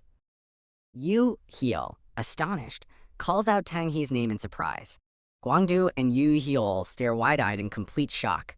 Yu Hiao attempts to thank Tang He for the rescue, but she immediately demands an exorbitant fee for her services, prompting him to tell her to quiet down. Tang He proudly boasts about her stealthy entry after knocking out everyone with acupuncture, while unconscious guards lie on the ground. Guangdu looks shocked and surprised, calling out Tang Hai's name. Tang Yi, annoyed, refers to Guangdu as the shiny head and demands to know why he is there. Both Yu Hiao and Guangdu appear stunned, with a background of flames, as an unseen voice questions their death wish. Tang Hai explains to Guangdu that she is attempting the rescue because she owes Yu Hiao a debt. Yu Hiao, now free from his stocks, looks concerned and questions if the situation is truly okay. Guangdu warns Yu Hiao that Ji-hyun will not let this go, advising him to escape while he can, to which Yu Hiao expresses thanks. Guangdu urges Yu Hiao to move quickly before the lunar sword arrives and tears the place apart looking for him. Yu Hiao looks utterly stunned, repeating the lunar sword as a powerful and menacing aura surrounds him. Yu Hiao stares upward, a look of profound surprise and slight fear on his face, questioning if the lunar sword is here. Tang He casually informs Yu Hiao that the lunar sword is Ji-hyun's fiancée and they are inseparable, leaving him surprised. Yu Hiao looks profoundly shocked and overwhelmed by this revelation, his eyes glowing intensely. Yu Hiao clutches his head, his body racked with red energy, as he struggles to suppress an internal force. Yu Hiao's face is contorted in alarm, his eyes wide and unfocused, surrounded by chaotic red and white energy. Guangdu attempts to restrain Yu Hiao, who is wildly flailing with immense red energy, as Tang Hai looks on in horror. Tang Hai looks utterly horrified, questioning what has suddenly possessed them all, as Guangdu struggles to contain the out-of-control Chaos Sword Demon. The man apologizes for his emotional outburst, clarifying that his feelings are not personal toward Yu Hiao. A figure prepares to fight, declaring that the lunar sword's fiancé changes everything as powerful energy emanates. Guangdu's face contorts in a silent scream of intense anguish. Guangdu is identified as the Martial Dragon, the future of Manhwa sect, as powerful energy surges around him. Yu Hiao lies defeated and injured on the ground, admitting he has no choice but to accept his fate. A tall, imposing woman in white and purple robes, the lunar sword, casts a stern gaze down at Guangdu. Guangdu, injured on the ground, reflects on giving his all and successfully protecting others. The lunar sword stands over the kneeling Guangdu, with a visual indicating his utter defeat. Guangdu struggles to speak, his voice failing as he reacts in shock to the lunar sword's actions. Guangdu screams, begging for release and admitting his loss to the dominant lunar sword. Guangdu's eyes are wide with terror, a single tear running down his cheek as fear consumes him. Guangdu's face is contorted in pain amidst chaotic red energy, with the word chaos looming. Guangdu cries out in anguish, tears streaming down his face as he weeps uncontrollably. Guangdu screams, shedding tears of pain, while a small, determined figure with a raised fist looks on, seemingly ready to strike. The image highlights Elder Yanmu, a smiling older man with a beard, as his name is called out. Guangdu's face shows pure terror as a hand descends, ready to strike him. A red-haired woman with glowing red eyes smiles gently, reaching out her hand as if in acceptance or blessing. Two people scream in fear at a blinding light, while Guangdu on the ground cries out in despair below them. Tang He looks shocked as Siwa calmly discusses storming the government office, despite the danger. A burst of pink energy accompanies a furious declaration that something is, quote, unforgivable. An intense pink aura radiates from an unseen figure, hinting at a powerful, menacing presence. A shadowy figure with glowing red eyes stands in a powerful combat stance, radiating overwhelming pink energy. Tanghai charges forward with determination, followed by a surprised Chaos Sword Demon. Guangdu convulses with pink energy, reflecting on the deep pain of losing someone important. A voice vows to inflict the same pain on another, as a powerful pink energy surge erupts. Tanghai suggests that Yu Hyol's perception of Seolwa as kind is biased. Yu Hyol looks utterly surprised, questioning how he could possibly accomplish something Tanghai seems to imply. Tanghai, looking thoughtful, realizes that the task would indeed be difficult for Yu Hyol. Yu Hyol looks confused, telling Tanghai she's misunderstanding something peculiar again. Tanghai confidently tells Yu Hyol to go on ahead, stating she will handle the situation herself, leaving him surprised. Tanghai directs Yu Hyol, instructing him to go straight, then left to find the confiscated items she spotted earlier. Yu Hyol, still surprised, thanks Tanghai for her assistance despite his confusion. Guangdu screams in rage, his eyes glowing pink and tears streaming, demanding someone get out of his way. A powerful glowing pink sword slashes through the air, indicating a fierce attack. Tanghai grins mischievously, eagerly anticipating a powerful dragon versus phoenix confrontation. Yu Hyol searches frantically for something, questioning its location with urgency. Yu Hyol beams with relief, having found his sword and cloak, exclaiming with joy. Yu Hyol embraces his recovered sword and cloak, expressing profound relief that his greatest worry is safe. Yu Hyol informs an inn-worker that he still needs to retrieve the merchant leader's item. Yu Hyol screams in utter terror, his eyes wide, while the inn-worker below him also looks terrified. The inn-worker screams in horror, clutching a red box. The inn-worker shouts in fear, recognizing the terrifying presence of Yu Hyol. Yu Hyol screams in terror as a massive explosion of light and red energy erupts behind him. Guangdu, eyes glowing with fury and radiating pink energy, lunges forward, angrily insulting someone. Tanghai floats midair, annoyed, challenging Guangdu for calling her a shiny bald head. Tanghai, eyes glowing green, yells, "Take this!" as green energy swirls around her, preparing to attack. Tanghai gracefully performs the Tang clan's poison art, True Poison Dance, enveloped in potent green energy. Guangdu watches as pink energy surrounds him and a sword, while green energy indicates Tanghai's presence. Guangdu, wielding his glowing pink sword, executes the 24 stances of plum blossom swordsmanship. Guangdu shouts, urging someone to get out of his way and not interfere with his attack. The bald man, Guangdu, tells the pink-haired girl, Poison Phoenix, that he has no interest in her as pink flames surge behind him. Guangdu yells, "Kawarg," intensely expressing his fury towards the Sun and Moon Sword's fiancé and the Chaos Sword Demon, Yu Hyol. Yu Hyol looks bewildered, questioning Guangdu's demand to come out and fight directly. Guangdu, with an angry expression, asks the distressed pink-haired girl if she still doesn't understand. The pink-haired girl angrily demands to know what she doesn't get and begins to describe the Chaos Sword Demon. The pink-haired girl characterizes Yu Hyol as a reckless, arrogant, and self-centered troublemaker, to which a shocked Yu Hyol asks if that's his self-introduction and retorts, "That's you!" Shak! The pink-haired girl points, reminding Guangdu that he called Yu Hyol a friend in prison, asserting that's why Yu Hyol is avoiding fighting him. Guangdu flinches with embarrassment as the pink-haired girl tells the representative of the White Muram Path to have some shame. Yu Hyol looks confused, stating that calling someone a friend after only half an hour of chatting is a bit much. Guangdu bows his head in shame, lamenting that he has tarnished Manhwa's name. Yu Hyol generates blue energy as he lunges forward, preparing to strike Guangdu. Seolwa embraces Yu Hyol, who looks surprised and calls out her name in shock. Yu Hyol looks utterly surprised, focusing on Sun and Moon, while a close-up of Seolwa's glowing red eye appears below.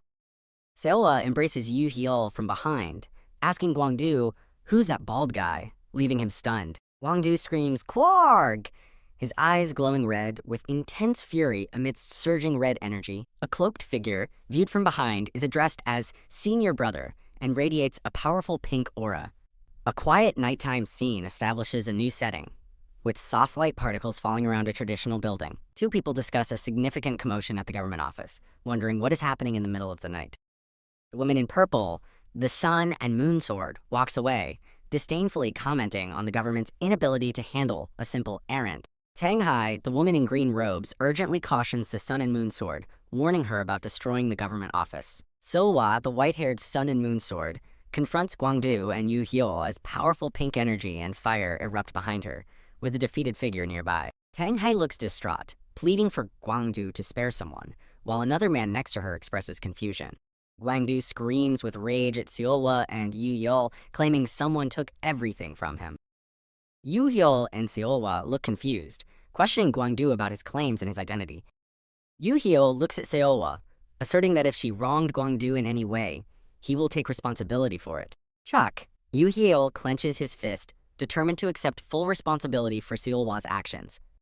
Guangdu looks utterly shocked and bewildered by Yu Hyul's declaration. Yu Hyul states he will even go and ask Jihyun for forgiveness, surprising Silhwa and himself. Yu Hyul explains to Silhwa that they have promised to share their future, including all joys and responsibilities. Silhwa looks at Yu Hyul with a complex expression, seemingly affected by his words of commitment. Yu Hyul explains that he believes it is a misunderstanding but stresses the importance of taking responsibility even if no harm was intended. Silhwa looks at Yu Hyul, asking if he is serious, and suggests Guangdu should take back whatever was taken from him. Yu Hyul angrily challenges Guangdu to take back whatever Silhwa supposedly took from him. Guangdu, wielding his sword, questions another man, while someone else interjects, stopping Guangdu. The man with the sword silences Guangdu, declaring that his status as a Manhwa disciple doesn't matter now. Yu Hyul, standing with Silhwa, prepares to fight Guangdu, declaring the confrontation is in accordance with the Marim's sacred grudges. Silhwa urgently tries to stop Yu Hyul, calling out his name with a distressed expression. Silhwa screams in terror, her eyes wide and bloodshot, surrounded by chaotic red energy. Guangdu, eyes glowing pink with fury, screams that he will shave someone's head clean. A close-up shows Guangdu's glowing pink sword, poised and ready for a fierce attack. PBAKK. Tang Hai, the pink-haired girl, and Yu Hyul look utterly shocked, realizing the intense grudge is absurdly over some hair. PBAK. The woman in purple robes, crimson plum sword, confirms the grudge is indeed over hair, while the bald man reacts with complete disbelief. A defeated bald man lies on the ground, lamenting that a petty grudge caused more trouble despite his swift aid to a jailed friend. The woman in purple robes, crimson plum sword, stands powerfully as vibrant red flowers bloom around her. Ishweg! The pink-haired girl, looking distressed, belatedly congratulates Crimson Plum Sword on reaching peak accomplishment. Yu Hyul and Silhwa observe the Crimson Plum Sword, wondering if she is the infamous Sun and Moon Sword. Tang He, the woman in green robes, asserts that Yu Hyul, the Chaos Sword Demon, is her personal guard, and demands that others step aside as their presence is unrelated to her deal. The Crimson Plum Sword states that she does not intend to threaten anyone, adopting a thoughtful and calm posture. Yu Hyul, Tang He, and the pink-haired girl look confused, questioning the Crimson Plum Sword about the rumors she mentioned. The Crimson Plum Sword, radiating power with red floral energy, calmly offers herself as an apology. Yu Hyul looks utterly bewildered by the Crimson Plum Sword's unexpected apology offer. The Crimson Plum Sword embraces Yu Hyul warmly while the pink-haired girl yells at her to have some shame. The pink-haired girl is shocked as the Crimson Plum Sword furiously retorts, demanding who she calls an old hag and asserting she never wished to be an elder. The Crimson Plum Sword, in silhouette, reveals her past involvement in the Great Demon Cult War during her prime. The Crimson Plum Sword angrily laments being forced into an elder position due to a merit distribution, asking if anyone comprehends her struggle. The pink-haired girl asks about her age given the war, to which the Crimson Plum Sword proudly declares, 25, then sheepishly adds, ×2, before snapping at her to shut it. Who knew being an elder was twice the fun? Yu Hyul looks stunned by the Crimson Plum Sword's true age as she playfully laughs beside him, leaving him to ponder the oddities of Manhwa. Yu Hyul turns in shock, calling out Silhwa's name as she appears behind him. Silhwa, holding her sword, silently conveys that Yu Hyul is the most important person in her world. The Crimson Plum Sword smirks, noting they are now openly targeting Yu Hyul. Silhwa's hand clenches her sword, her patience wearing thin. Silhwa's eyes glow red as she unleashes a furious attack, demanding someone die. A powerful red slash of energy is released, striking with intense force. The Crimson Plum Sword unleashes a powerful counterattack, a bright light erupting from her sword. A massive blue energy explosion signifies a devastating impact.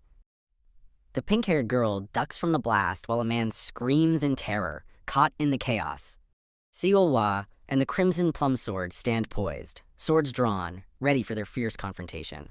The Crimson Plum Sword looks calm and confident amidst the aftermath of her powerful strike.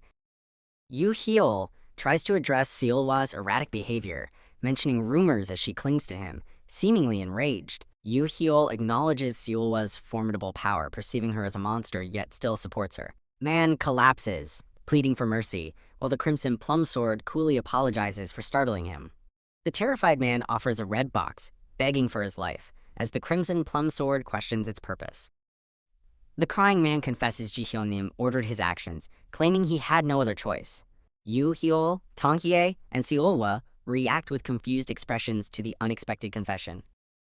A mustached official addresses the Muram scoundrels inside the government office, declaring they are surrounded. The official asserts the building is surrounded, showing a large contingent of armed men outside the government office at night. Mustached official grins malevolently, clearly confident in his strategic advantage. An officer reports that the perimeter is secured and the target group remains inside the government office. The mustached official thoughtfully considers the situation, acknowledging their targets are still inside. A subordinate expresses doubt about handling the Chaos Sword Demon, but the mustached official berates him for his cowardice. Mustached official smiles, looking towards the Crimson Plum Sword, undeterred by her presence. The mustached official envisions obtaining a glowing red item, looking gleeful at his potential success. An officer mentions rumors of the Chaos Sword Demon seducing women with a wicked spell, which the mustached official dismisses as nonsense. The mustached official confidently boasts that their opponent is merely a Manhwa elder, dismissing her as a young brat under 30 years old. The scene erupts in violent destruction, with debris and red energy signifying a powerful, overwhelming force. A terrified, mustached official screams in utter shock, confronted by the devastating power. The mustached official stares up in complete despair as the building crumbles around him. Yu Hyul, Tang Hye, and Seolwa stand triumphantly under the moon, overlooking the destruction they caused. The mustached official looks horrified, recognizing the Chaos Sword Demon and his group. Yu Hyul looks surprised as Seolwa asks if he's okay, while Tang Hye looks stressed, and a note indicates Yu Hyul changed clothes after the fight. Then he expresses relief at surviving. Tang Hye scolds them for fighting and destroying a building already falling apart, to which the Crimson Plum Sword laughs, apologizing for underestimating the building's weakness. The Crimson Plum Sword sits on debris, feigning ignorance and asking the official to repeat what he said, challenging his earlier dismissal. The Crimson Plum Sword loudly declares that the man she just fought will become her husband starting today. The mustached official reacts with utter shock to the suggestion of a quote to seduce women. The mustached official, now defeated, weakly asks if that's all they have to say, while the pink-haired girl and a smug man stand over him. The smug man explains that the mustached official deliberately provoked Gwangdu into jail to delay an item's delivery. Tang Hye reveals that they trained an owl to steal the item and ensured the recipient was caught. The man identified as Hyun Sung is accused of planning to secretly steal the item after keeping it under the guise of evidence. A powerful figure in a dark robe unleashes a furious challenge, refusing to be questioned by those he calls wolves, as the cloaked figure watches intently. The enraged county official condemns the destruction of his office and the coercion of Hye-seong into a false confession, furiously demanding to know why he is now being accused. Yu Hyul recoils in anguish as Seolwa glares with glowing red eyes, lamenting why he always gets into such situations. The mustached official points furiously, stating that Yu Hyul is the only one not part of an orthodox sect. Yu Hyul tries to calm an enraged Seolwa, whose eyes glow fiercely with power, while the mustached official is warned to be silent if he wishes to live. The Crimson Plum Sword calmly suggests they all settle down, as the mustached official recognizes her as the Elder of Manhwa. Mustached official, flushed with anger, lets out a frustrated cry. The mustached official continues to berate them for destroying the government office, a crucial national building. The Crimson Plum Sword dismisses the official's complaints, declaring all Muram people are the same, and that she will report him to the Imperial Court immediately. The Crimson Plum Sword grabs the mustached official's chin, confidently challenging him to proceed with his threat. The Crimson Plum Sword's eyes glow with intense purple energy, amid a background of splattered blood, signifying her formidable power. The mustached official looks utterly terrified, gulping in fear before the powerful Crimson Plum Sword. The mustached official offers a sincere apology, looking down in defeat, as a peaceful building is seen in the distance under a warm sunset. A red box opens, revealing a small, glowing blue shard that emits a bright light. The Crimson Plum Sword expresses her disappointment, questioning if all their trouble was just for a piece of metal, as Yu Hyul and the pink-haired girl look on. The Crimson Plum Sword ponders why an old geezer deemed this glowing blue item important enough to send her in person. The Crimson Plum Sword realizes it's been nearly 30 years since she last encountered such an item. The pink-haired girl asks what the item is, but the Crimson Plum Sword playfully deflects, saying, "Who knows?" The Crimson Plum Sword tells the green-haired woman that the item has been secured and thanks her for her hard work. The Crimson Plum Sword holds Yu Hyul's hand, bidding him a dramatic farewell and asking when they will meet again, much to Seulwa's annoyance. The pink-haired girl loudly clears her throat, accusing the Crimson Plum Sword of being embarrassing, while a man tied in a red sack looks on. The tied-up man calls out Yu Hyul and the Sun and Moon Sword, surprising them both. The tied-up man declares he has not forgotten his grudge over 4 strands of hair, prompting a surprised Yu Hyul to question the trivial number. The tied-up man announces the upcoming Dragon Phoenix Martial Duel, setting the stage for a future confrontation. The tied-up man, looking determined, insists they meet again at the grand duel. Yu Hyul and Seulwa look confused, asking about the duel and who the tied-up man is. The tied-up man frantically demands to be released, while the Crimson Plum Sword smiles smugly, maintaining her hold on him. The group concludes their troublesome journey, with Tang Hai chastising the Crimson Plum Sword for causing half of their problems. The group looks exhausted, and decides to arrange a carriage to get some rest. Yu Hyul asks Seulwa if she's tired, and she replies she's fine, though a faint blush surrounds her. Seulwa leans in for an intimate moment with another version of herself, while Yu Hyul remains subtly in the background. A carriage driver greets them, complimenting their beauty as Tang Hai requests a 4-seater carriage. A forceful bang indicates a punch or impact against a wooden surface. Yu Hyul looks stunned and questions the situation, while Tang Hai appears surprised by the outburst. Seulwa, with a serious Yu Hyul, looks utterly bewildered by Seulwa's demand to build carriages if they don't have them, wondering if this is real, as she beams happily behind him. Seulwa smiles radiantly, surrounded by delicate white flowers. The pink-haired girl yells in frustration, telling them to stop causing trouble and expressing concern for the rented carriage, while Tang Hai blushes. The narration describes the Chaos Sword Demon launching a, quote, sneaky preemptive strike with his 1,000-pound hammer. Not to be outdone, the Sun and Moon Sword retaliated with the star absorption technique from behind. The pink-haired girl cries out in shock and distress from the overwhelming power of the clash. The pink-haired girl complains that the fierce clash raged endlessly for 3 days and nights, questioning if the two ever sleep, as Tang Hai looks exasperated. The earth itself trembles, signifying the immense power of their collision. The coachman is so terrified that he is unable to move from his seat, clearly overwhelmed by the chaos. An old man screams in despair amid the surrounding chaos and destruction. Tang Hai states that a true master never swings their sword carelessly, implying a deliberate precision in the Chaos Sword Demon's attacks, as Yu Hyul and Seulwa sit across from her. Tang Hai explains that every sword energy burst from the Chaos Sword Demon was precisely aimed at one of the Sun and Moon Sword's 3 dantians, making Yu Hyul blush as Seulwa leans intimately against him. Yu Hyul apologizes to Tang Hai, who looks flustered. Tang Hai, blushing heavily, insists she is perfectly fine and completely understands such situations, trying to convey she is not embarrassed. Tang Hai pauses, gathering her thoughts, as the scene shows Yu Hyul and Seulwa sitting closely at the table. Tang Hai enthusiastically describes the power of their battle cries, emphasizing how the Chaos Sword Demon repeatedly shouted the Sun and Moon Sword's name so loudly it shook heaven and earth. Seulwa acknowledges Yu Hyul's weary state, confirming she understands, as he looks utterly exhausted beside her. Tang Hai finishes explaining the epic 3-day clash between the Chaos Sword Demon and the Sun and Moon Sword, while Yu Hyul, looking exhausted, wants to move on. Tang Hai, blushing, clarifies the commission fee based on their reputations. Yu Hyul happily confirms the total commission comes to 6,000 yang. Tang Yi angrily states that workers were also injured as Yu Heol screams out in pain, engulfed in a shadowy aura. Yu Heol declares this loss is beyond devastating, surrounded by crackling energy.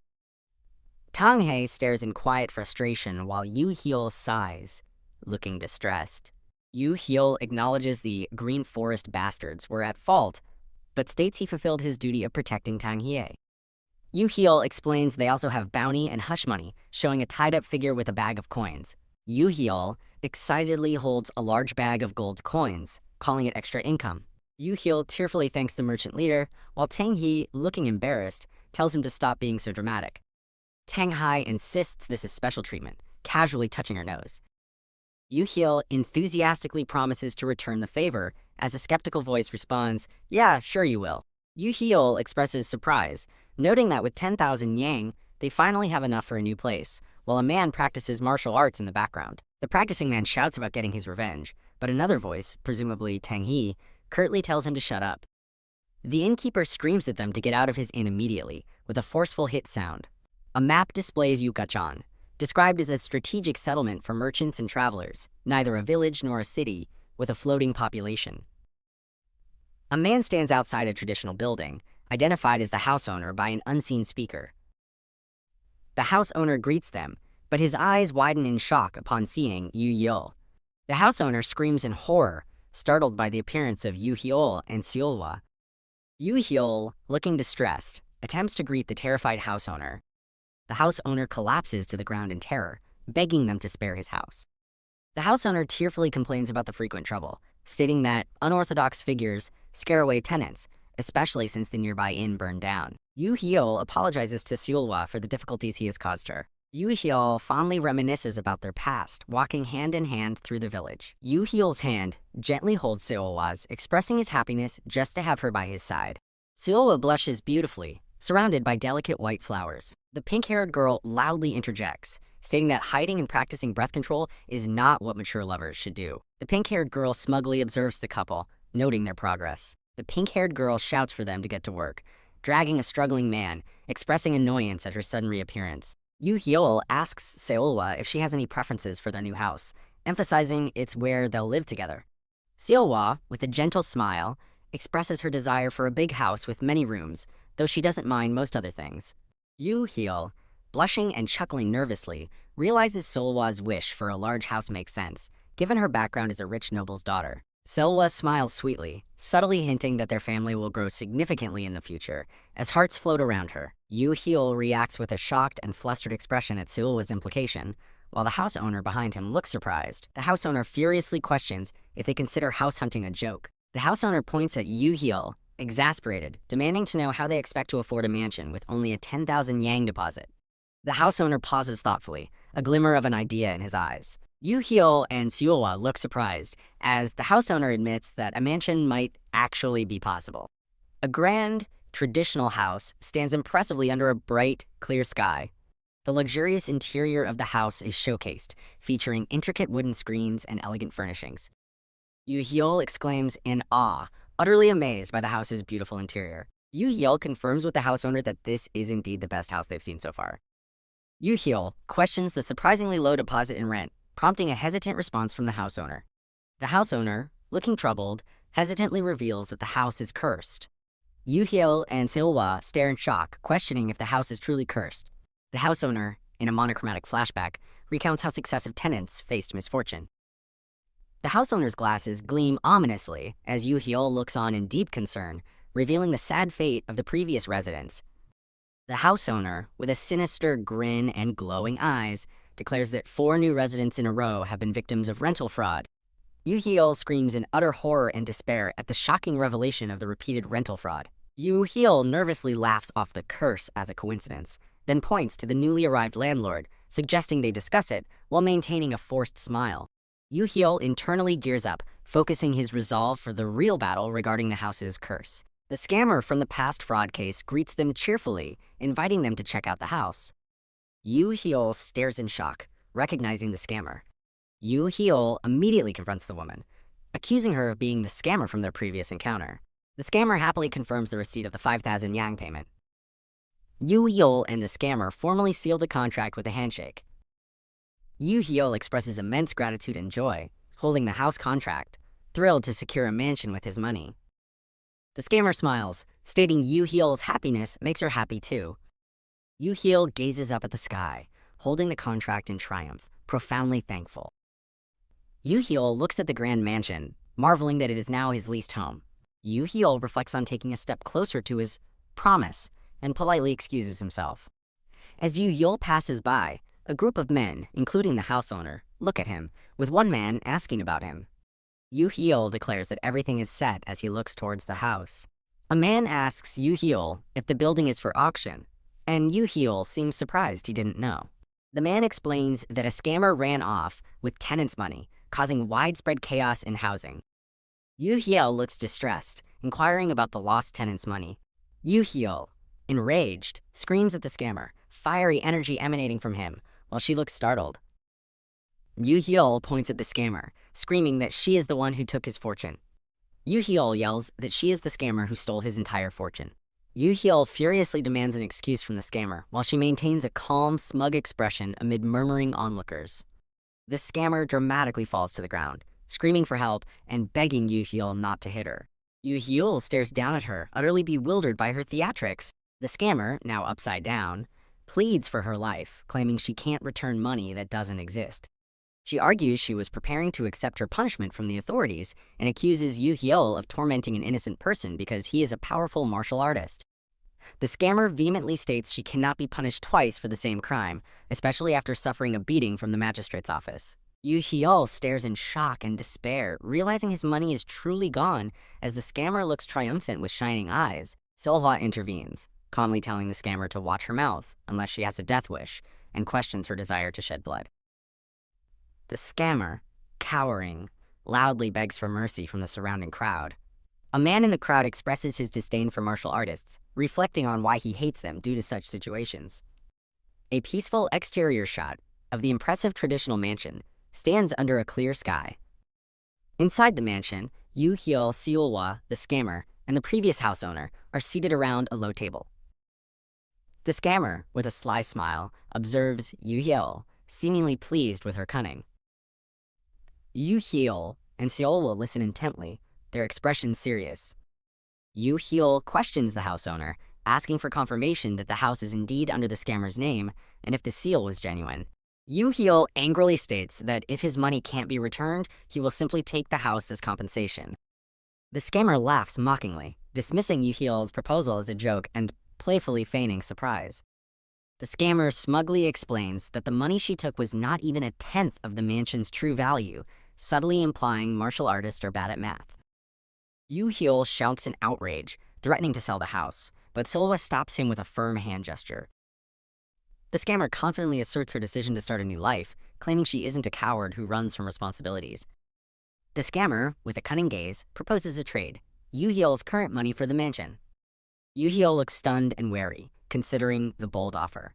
The scammer, resting her chin on her hand, suggests martial artists might be foolish and insists they carefully consider her proposal. Yu Hyul looks utterly heartbroken and asks how he could ever trust her again after being scammed, his face bleeding. Yu Hyul looks deeply troubled, acknowledging his infamy has spread globally, while Seolhwa's hand reaches out in comfort. Seolhwa firmly rejects the scammer's offer, her expression resolute.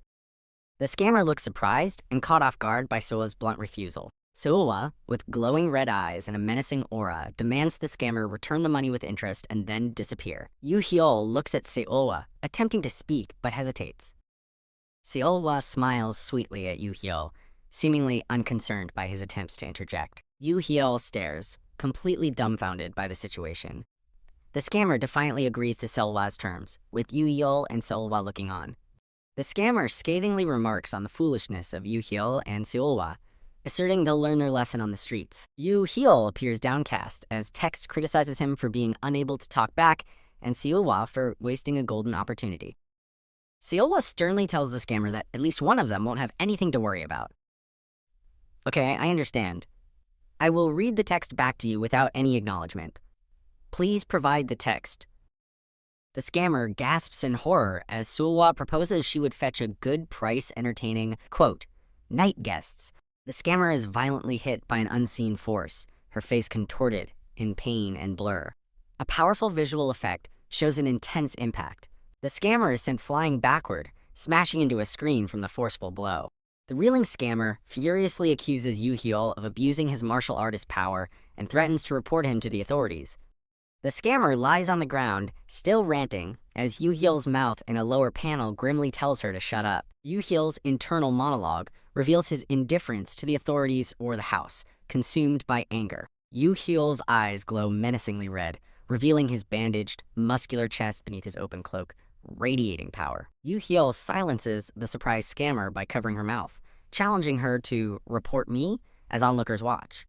With fire raging behind him, Yu Hyul sits calmly and invites the scammer to go ahead and report him.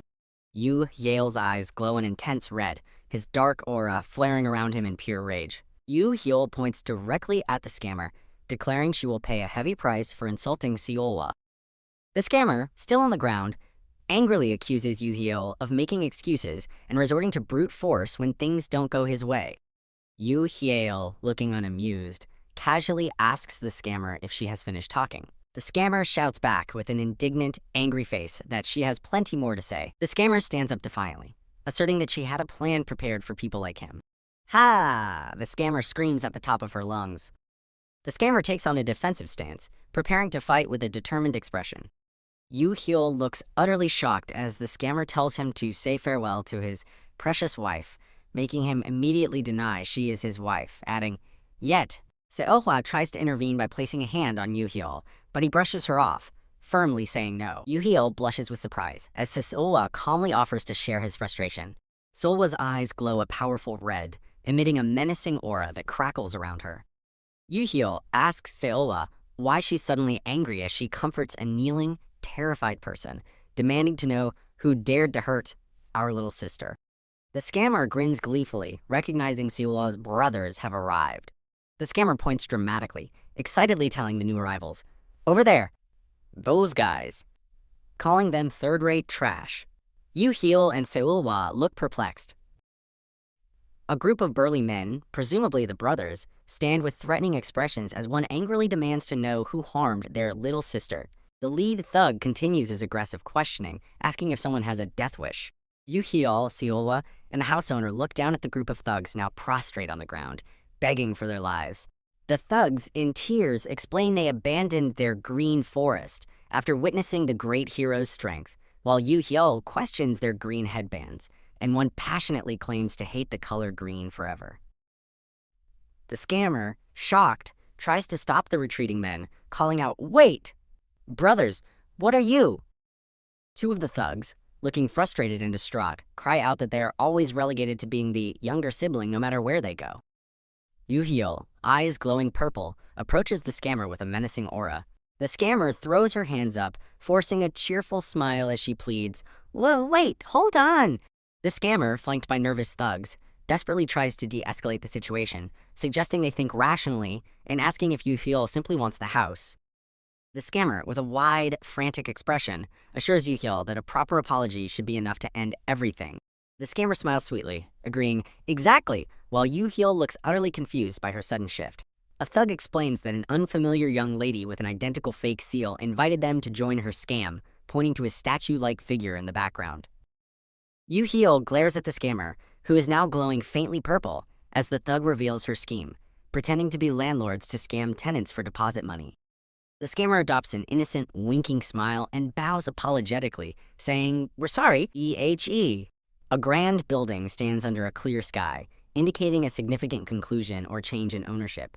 The bandaged house owner instructs someone to clean the second floor and remember to regularly rinse them off. The bandaged scammer sighs, realizing Seolwa's revenge isn't grand, but rather forcing her to work to pay off her debt. A silhouetted figure, likely Seolwa, stands in a doorway, warmly announcing, "Welcome." The bandaged scammer stares up with a terrifying, wide-eyed grin, realizing this new situation makes her an underling. Yu Hyul tells the house owner, who requests to stay longer, that his rent will be doubled, leaving the owner looking shocked. The bandaged house owner angrily questions why the scammer was dumped on him as a new employee, feeling used. Yu Hyul awkwardly peeks over Seolwa's shoulder, trying to interject with a hesitant "Yuum" as Seolwa remains composed. A new character, Yu Hyun, introduces himself to Yu Hyul, respectfully asking if he is the legendary demon sword of chaos. leaving Yu-hyul confused. Yu-hyun bows deeply, stating he is from the lower village, while Yu-hyul recognizes his name as familiar. The house owner greets Yu-hyun by name, asking about his mother, surprising Yu-hyul, who asks if they know each other. A flashback shows a terrified old woman and an angry man. As the house owner explains, Yu-hyun is the son of the woman whose house burned down and was kidnapped, prompting Yu-hyul to recall painful memories. The house owner clenches his fist, furiously vowing to grind the kidnapper into dust if he ever sees them. Yu-hyul, Seolwa, and the house owner stand awkwardly as the owner sheepishly reveals the said kidnapper, the scammer, is currently in the kitchen. Yu-hyun looks down, expressing gratitude that Yu-hyul saved his mother at the cost of his own reputation and wanted to thank him personally. Yu-hyul looks surprised as Yu-hyun explains he's now in Yu-hyul's debt again, having been too busy to visit earlier. Yu-hyun smiles, clarifying that the house the scammer targeted was actually his own. Yu-hyun sadly recounts that it was his family's ancestral home, swindled from them when he was a child, prompting Yu-hyul to realize he was the one from that old story. Yu-hyun clenches his fist in fury, exclaiming that his mother had just recovered from the last incident, and now the con artist has struck his home again. Yu-hyul and Seolwa awkwardly smile, as the house owner emphatically agrees with Yu-hyun's anger, then nervously admits the scammer is still in the kitchen, again. Yu-hyun, composed once more, reiterates his debt to Yu-hyul but states he has little to offer in return. Yu-hyul and Seolwa widen their eyes in utter surprise at Yu-hyun's implied offer. Yu-hyun smiles, slyly hinting at his offer by mentioning Yu-hyul is looking for a place to stay, indicating he plans to offer the house. Yu-hyul excitedly asks if he can truly accept the offer, and Yu-hyun reassures him, calling him the hero who saved his mother and home, while the house owner congratulates him awkwardly. Yu-hyul, beaming, calls out to Seolwa, gesturing expansively as he excitedly suggests the implications of having their own house. Seolwa embraces Yu-hyul with a smug, red-eyed gaze, suggesting they fill that house up properly, hinting at their future together.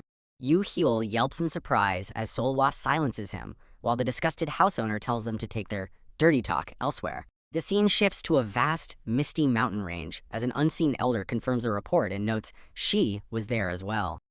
A shadowy elder figure expresses irritation at his foolish daughter running off, but decides he will drag her back whether she likes it or not. At night, someone calls out to Jeonju about taking a bath first, while another protests their hair, insisting on being called Gaejo, who is already in. Gaejo splashes in the bathtub, exclaiming in delight, while a small, pink-haired figure, likely the scammer, thinks happily about the little sidekick joining them. The pink-haired scammer, now comfortable, happily splashes in the wooden tub, enjoying her bath. The pink-haired scammer sighs contentedly, proclaiming her current life is perfect, but her peaceful expression fades, hinting at an impending interruption. The pink-haired scammer's peaceful bath is suddenly disrupted, her expression turning to shock and horror as she shouts, "Or not!" Seolwa sits calmly at night, her red eyes subtly glowing as she gazes into the distance. Yu-hyul sits alone on a rock, looking dejected, releasing a long sigh. Yu-hyul reflects on achieving his goal of a place to live, even if rented, then ponders the greater challenge of becoming a master.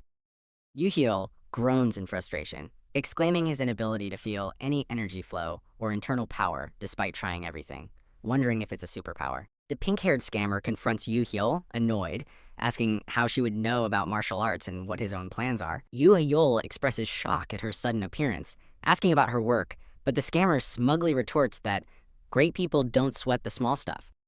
The pink-haired scammer abruptly asks Yu-hyul if he knows any weaknesses of the lunar sword, confusing him, who then realizes she means Seolwa's weakness. Yu-hyul, flustered, ponders the concept of weakness, while a seductive image of Seolwa lying in bed flashes in his mind. Yu-hyul, horrified, emphatically denies any such weakness, while the pink-haired scammer looks utterly confused by his reaction.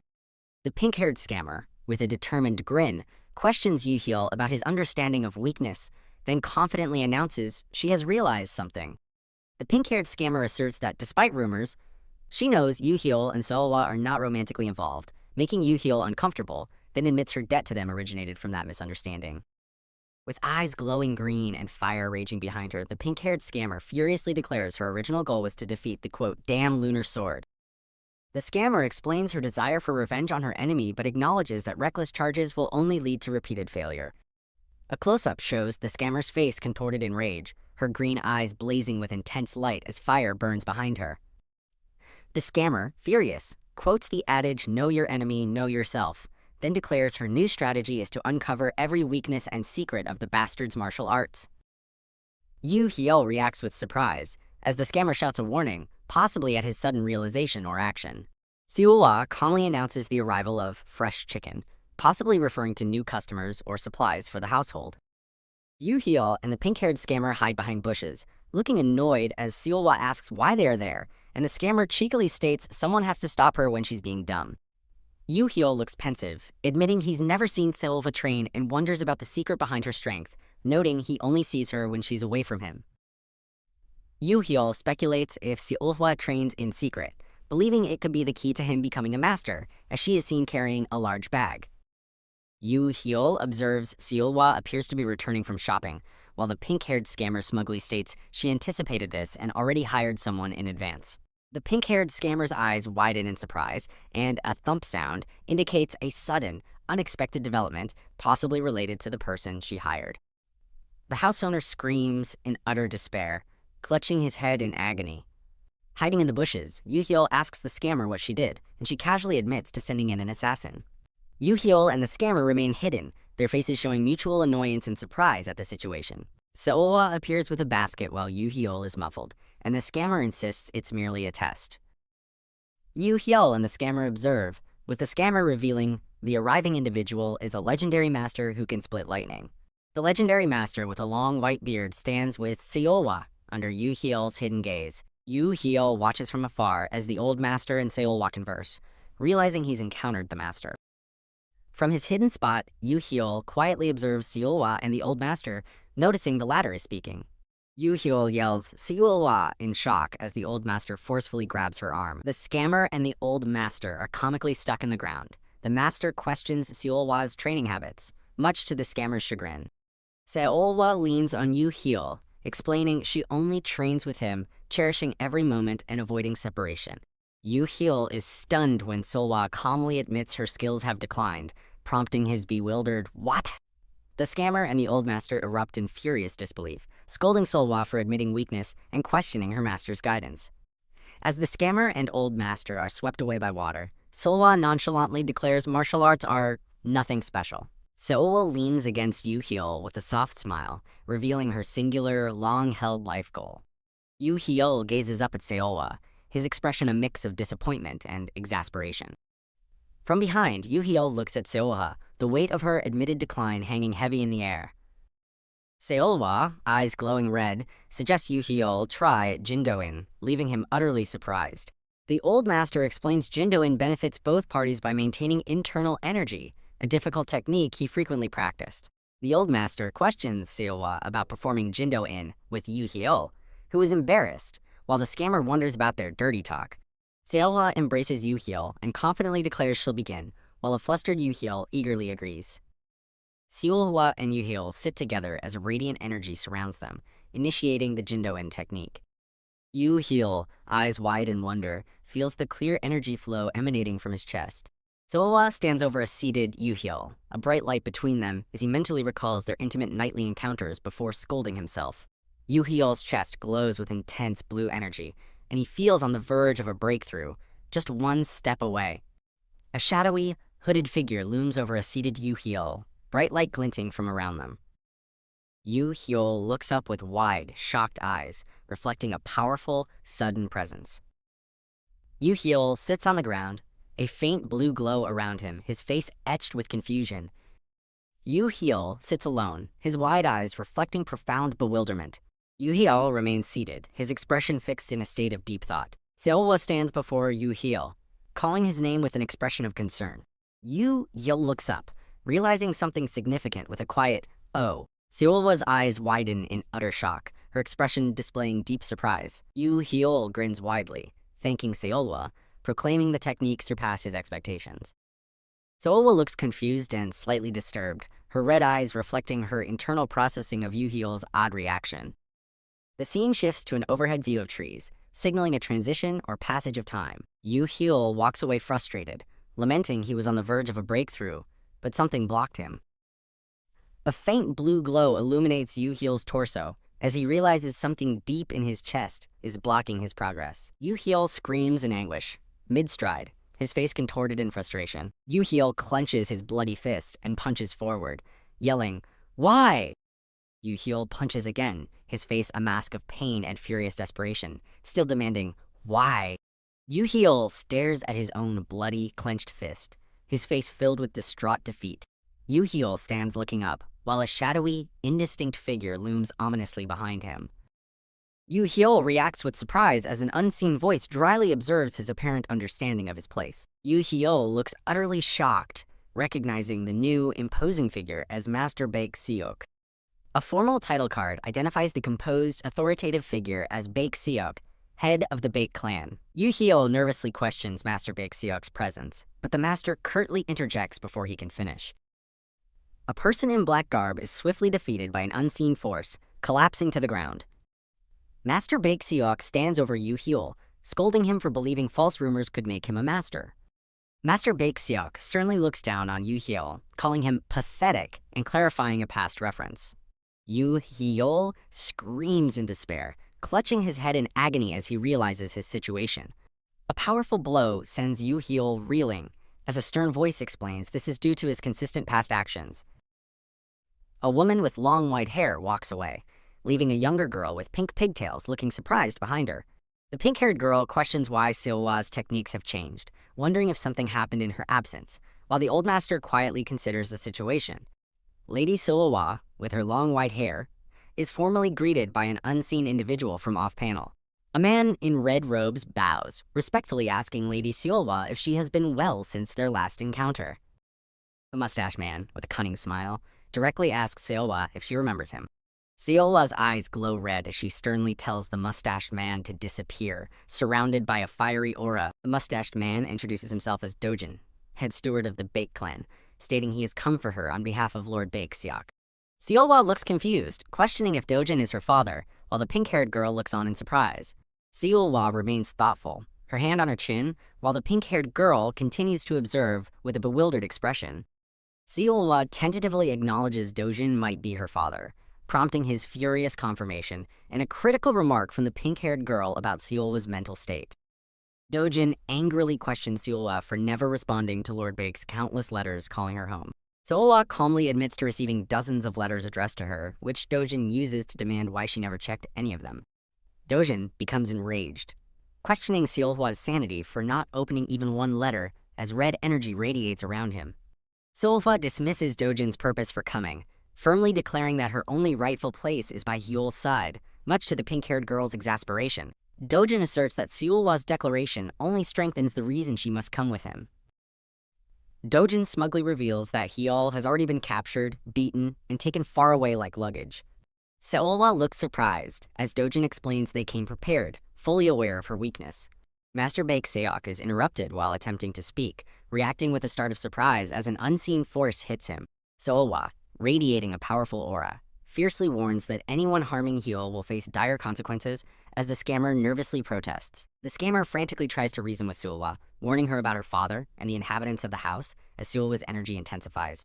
With glowing red eyes, Seowa chillingly declares that everyone in the house will perish if Hyul is touched. The old master intervenes, ordering Seowa to stop, stating that the hostage has already been secured. The old master faces Seowa, who still radiates immense power, reiterating his command.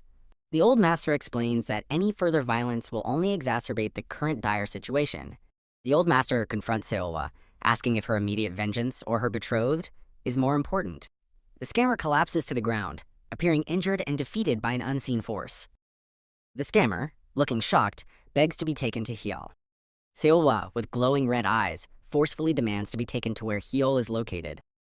Seowa stands over the scammer, still emanating power, and intensely insists on being taken to Hyul immediately. Seowa's eyes burn with an intense red glow, reflecting her fierce determination and anger. A figure in dark clothes, holding a weapon, looks up towards a bright, unknown light, suggesting a change of scene or perspective. A person recounts how the scruffy-looking guy was sold off by his own father. Two individuals discuss the black-haired boy's assignment to the annex lady, expressing surprise and speculating it's another one of the madam's strange whims. People lament the madam's harsh treatment of her daughter and the master, fearing being overheard while discussing it. A young, black-haired boy grins widely, enthusiastically offering a bowl of treats. A young, white-haired girl, looking unimpressed, is offered yakgwa by the boy. The young, white-haired girl turns away, clearly disinterested in the offered treat. The black-haired boy desperately tries to persuade the girl to accept the rare and hard-to-get treat, but she remains indifferent. The black-haired boy looks saddened and disappointed by the young girl's continued rejection. The young, white-haired girl maintains her dismissive stance, showing no change in her disinterest. The black-haired boy sits behind the kneeling girl, observing her in a moment of quiet reflection. As cherry blossoms fall, the young white-haired girl looks back, and the black-haired boy realizes he saw a reflection of himself in her eyes. The black-haired boy is gagged and looks surprised by an unseen development, as a dark figure is also present. A close-up shows the black-haired boy's wide, shocked eyes and gagged mouth, reacting to a sudden event. The hooded figure stands with a weapon, looking down towards the now gagged and seated black-haired boy. A dark, abstract background suggests an ominous shift, or a period of time passing in silence. The black-haired boy sits on the ground, looking bewildered by his predicament, as shadowy figures are nearby. A grinning, golden-haired man stands over Yu Heol, appearing to greet him, with a sound of impact or movement. Yu Heol is stunned as the golden-haired man reveals he knows him as Chaos Sword Demon Yu Heol and expresses pleasure in their meeting. The golden-haired man, Jin Taeyang, reveals a cunning, unsettling smile with distinctive gold earrings. Yu Heol looks utterly shocked, mouth agape, as he takes in the sight of a grand, newly rebuilt structure in a stunning mountain setting. Jin Taeyang explains they rebuilt the structure exactly where it used to be, admitting they helped a little in the process. Yu Heol angrily demands to know their plans for Seowa and questions the presence of someone from the, quote, 5 great clans at the Baek family estate.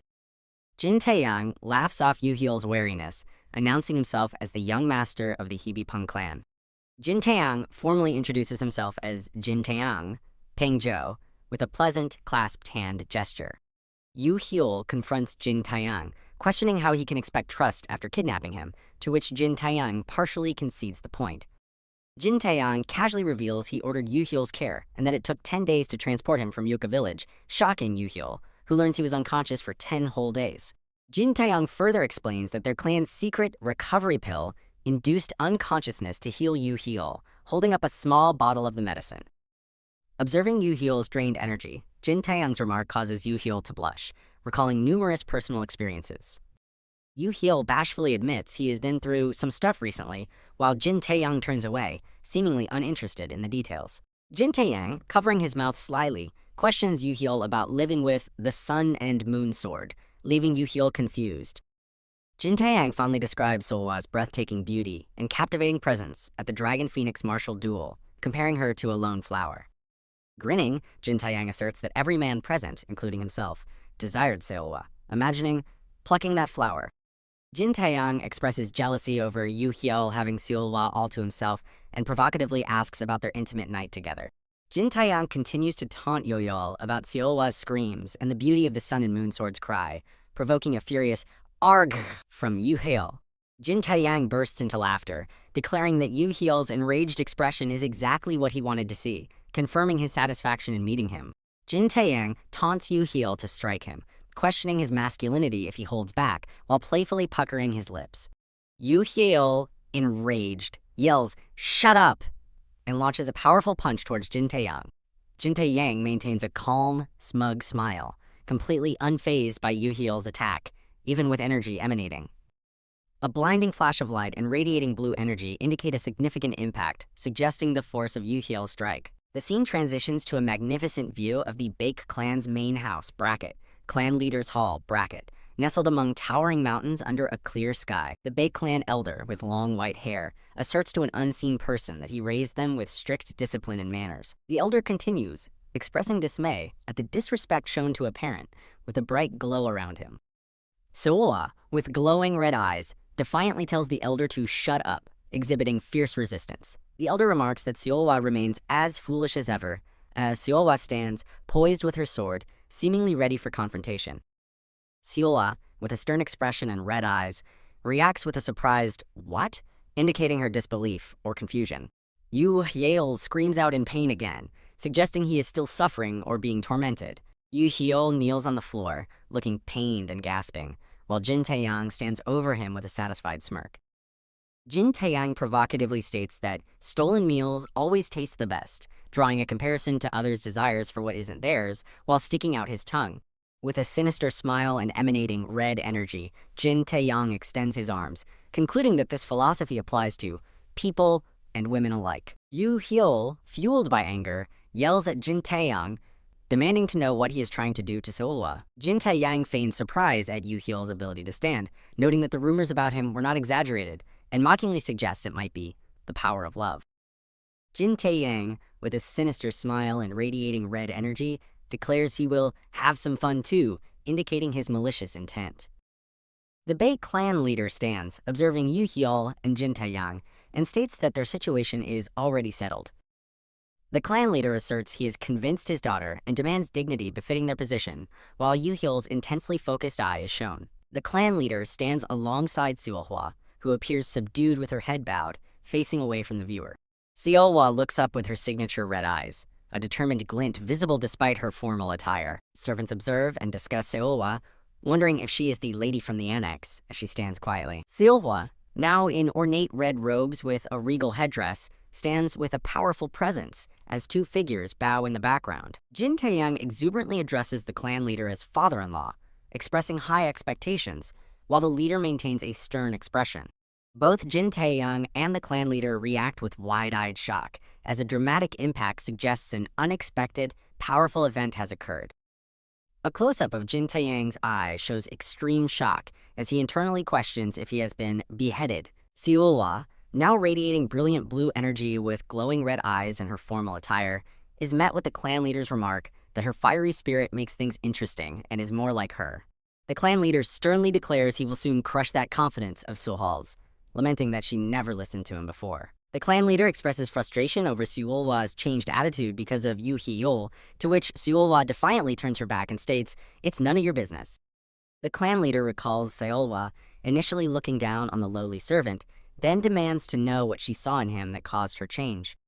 Seolwa, radiating blue energy with intense red eyes, powerfully replies with a single word, "Everything." A pink-haired girl observes a distant structure, noting that the lunar sword seems entirely frozen. The pink-haired girl smiles menacingly, realizing this is finally a lifetime opportunity. A hand, likely Yu Hyul's, reaches out with determination towards a building under a dramatic sky. Yu Hyul urgently grabs a man, demanding to see Seolwa as the man panics and calls for help.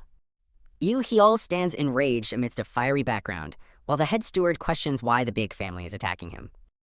Yu Hyul furiously demands to know what happened to Seolwa and where she is, then looks surprised by a revelation. The head steward questions Yu Hyul's audacious confidence, leaving Yu Hyul stunned.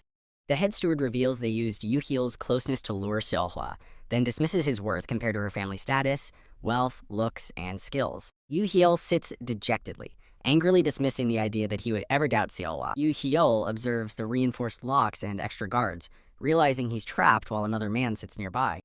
Yu Hyul laments that his concern for Seolwa has always been his weak spot, cursing his predicament. Yu Hyul resolves to escape and see Seolwa, wishing for someone to burst through the door and create a diversion. Bam! The door explodes inward, revealing the ecstatic pink-haired girl who has just fulfilled Yu Hyul's wish. Yu Hyul stares in comical shock and disbelief at the sudden and explosive entrance. The pink-haired girl looks bewildered, questioning the chaotic scene. Yu Hyul demands to know why the fallen guard is running, as the man lies sprawled on the floor. Yu Hyul considers that the pink-haired girl's sudden appearance might have sketchy, underlying reasons. Yu Hyul thanks the pink-haired girl for saving him, despite her questionable methods, as they stand together. Yu Hyul angrily asks the pink-haired girl why she is always getting locked up.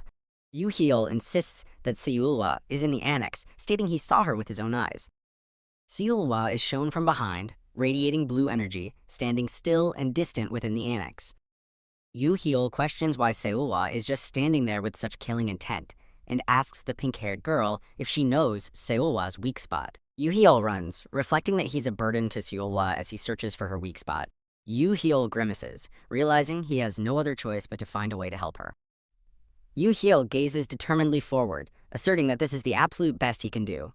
Yu Yil expresses relief as he spots the annex entrance. Yu Hyul and the pink-haired girl stand together, looking towards the annex entrance. Yu Hyul states he's heading back to the inn for work, but the pink-haired girl stops him, declaring he's not going anywhere. Yu Hyul insists he needs to see Seowa, while the pink-haired girl tries to restrain him, questioning if he's suicidal for his actions. Yu Hyul shouts for Seowa, while the pink-haired girl behind him looks surprised. Yu Hyul questions if their situation seems weird, and the pink-haired girl asks him to explain how. The pink-haired girl explains the lack of guards and Seowa's unusual unresponsiveness, concluding that the ease of their entry means it's a trap.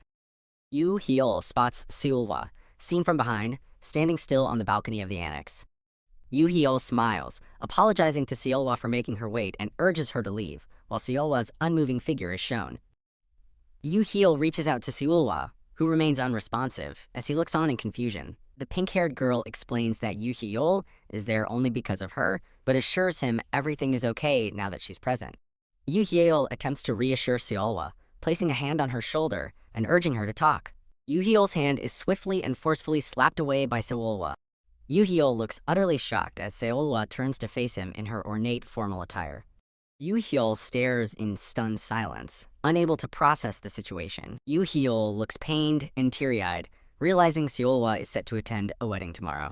Jin Taeyong laughs mockingly, savoring the moment.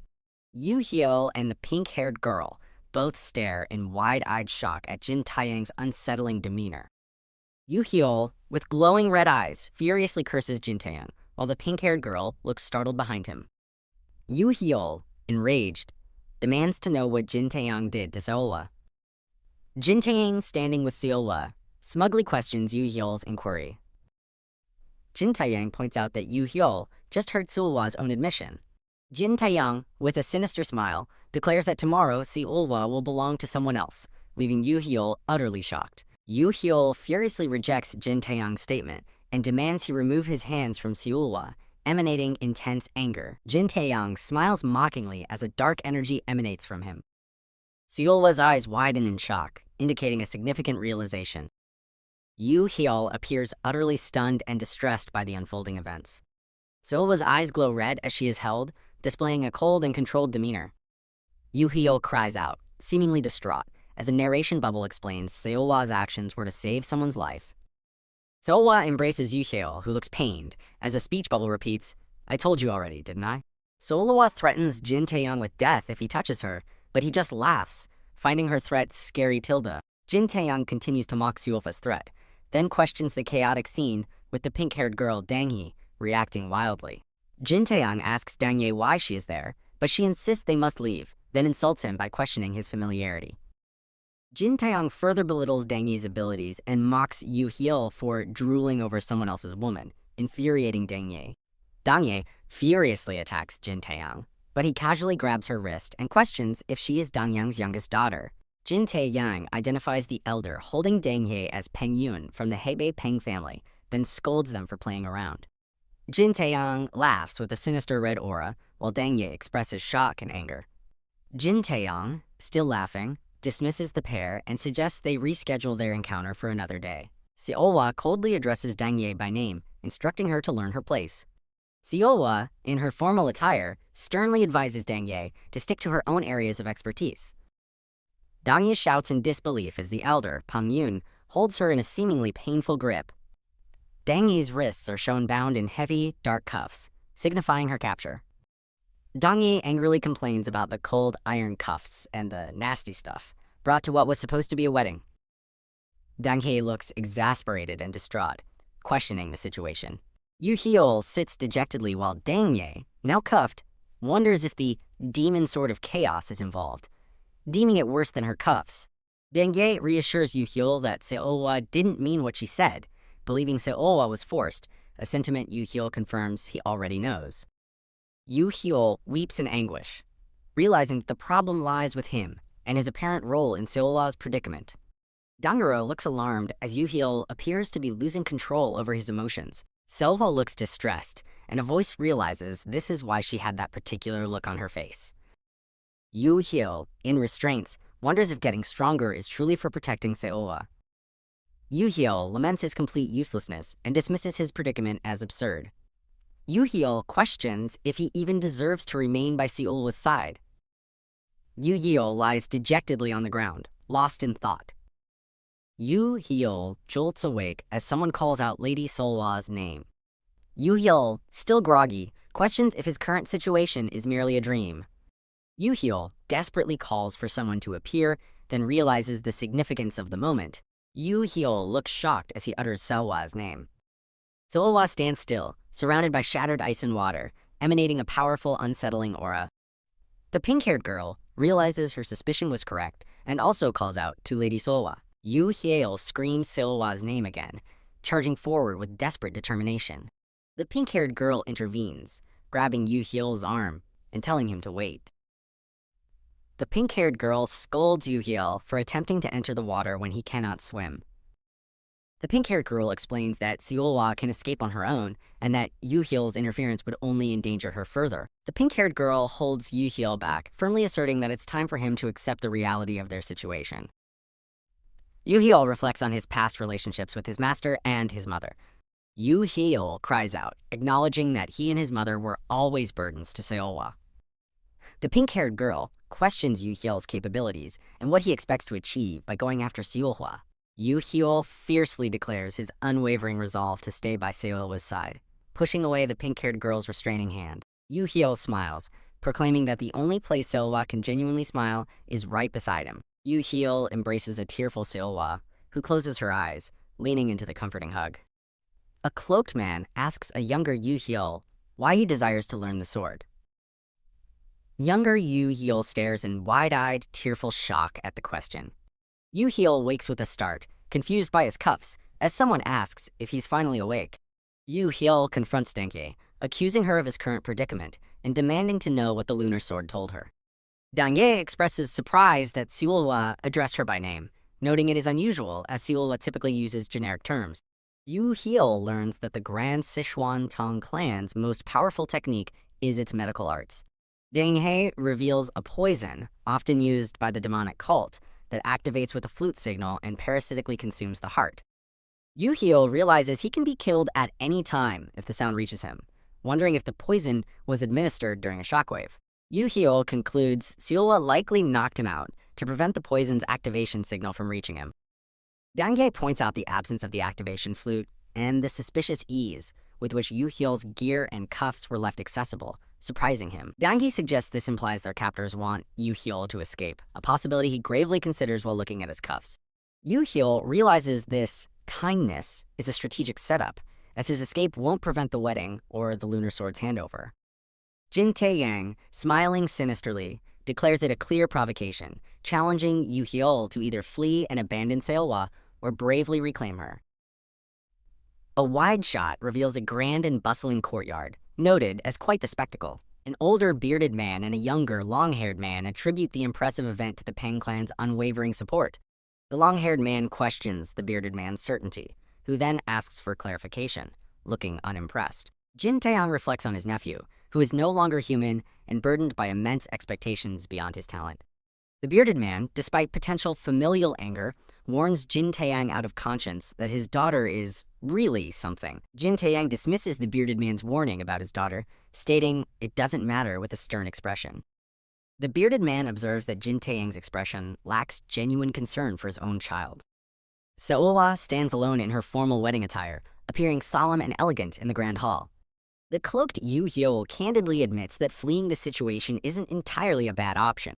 Yu Hyul expresses uncertainty about their plan and the persistent issue of solitude, but resolves to proceed anyway. Yu Hyul calls Dangye's name, then asks her why she learned martial arts, shown with a background panel of a content Seolwa. Dangye laughs heartily, displaying her joy and explaining her motivation. Dangye fiercely states there are things she would never back down from, even if it meant facing death, as Yu Hyul listens intently. Yu Hyul, smiling, wholeheartedly agrees, stating he feels the same way about his resolve. The cloaked Yu Hyul looks determinedly forward, ready to face imminent challenges. A solemn Seolwa in her wedding attire is told to patiently wait a little while. Seolwa, resolute in her formal attire, declares her intention to cut down those responsible. Seolwa, gripping a hidden sword, sees this as her sole chance to eliminate those who poisoned Yu Hyul and threatened his life, now that they are gathered. Jin Taeyong and the bearded man express their conviction that their enemies are rotten to the core. Seohwa resolves to kill all her enemies and find the flute, ensuring that even if it's not on them, their deaths will prevent anyone from commanding the poison. Seohwa walks with resolute purpose, stating she will finish her task and then go to Yu Hyul. Seohwa's eyes narrow with cold determination as she firmly reiterates her resolve to kill them all. Laughter sounds as Seohwa's eyes glow, and she confirms her intention to kill with a voice adding, "My lady." Yu Hyul, Dengye, and a small boy look surprised as Seohwa appears, dressed in her wedding garments and ready for action. Yu Hyul smiles confidently, telling Seohwa he came to retrieve her, calling her Seola. Yu Hyul embraces Seohwa, who reacts with surprise, as Dengye watches with concern. Yu Hyul tenderly embraces a tearful Seohwa, apologizing and checking on her throat, while she reassures him she is fine. Seohwa's eyes widen in shock, tears welling up, as a profound realization dawns on her. Seohwa reacts with distress at Yu Hyul's presence, but he reassures her that he already knows everything before he arrived. Yu Hyul urgently tells Seohwa they must escape immediately, believing that fleeing together is their best chance, and urges her to return to their home. Jin Taeyang laughs sinisterly, loudly calling out a challenge to Chaos Sword Demon Yu Hyul. Jin Taeyang confronts Yu Hyul and Seohwa, angrily demanding to know what Yu Hyul thinks he is doing by stealing a bride on her wedding day. Jin Taeyang, with a malicious grin, claims he is the one stealing the bride, despite Yu Hyul being a notorious outcast of the evil faction. Yu Hyul and Dengye react with fury, Dengye accusing Jin Taeyang of waiting for them and calling him a disgrace. Jin Taeyang calmly feigns ignorance of their anger, stating he sees nothing wrong with a wedding arranged by mutual consent between two great families, labeling it common sense. Jin Taeyang proposes a duel like true martial artists to settle the matter, surprising Yu Hyul.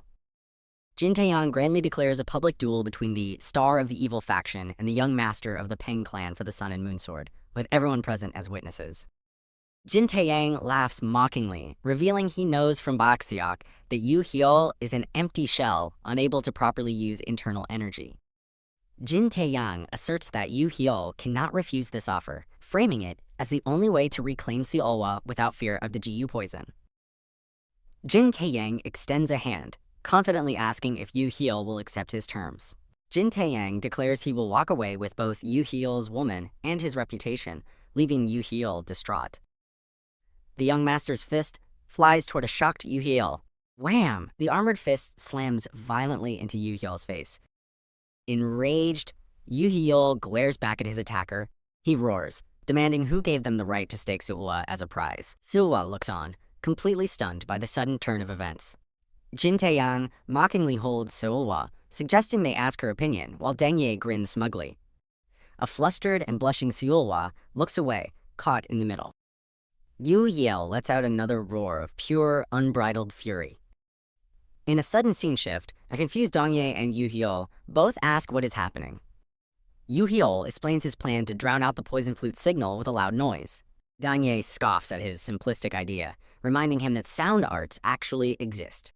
He trails off, realizing they would need something like a whole chorus for that to work. Back in the present, Yu Hyul grits his teeth as he senses his enemies have arrived. A pompous official complains about the complication, while his wary companion urges him to end this quickly.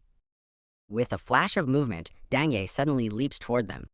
The man scoffs at her foolishness, revealing the guards he had waiting in ambush. She proudly declares her name is Cho Pengwal, the Chaos Sword Demon's trusted right hand. She unleashes a ferocious, swirling attack upon the guards. "I'm gonna butcher every last one of you," she screams, promising to kill all the flute-thieving scumbags. Gah! The men cry out in terror as the chaotic assault overwhelms them. "Bastard!" the long-haired man screams in a rage. She laughs maniacally, clearly having a blast with the mayhem she's causing.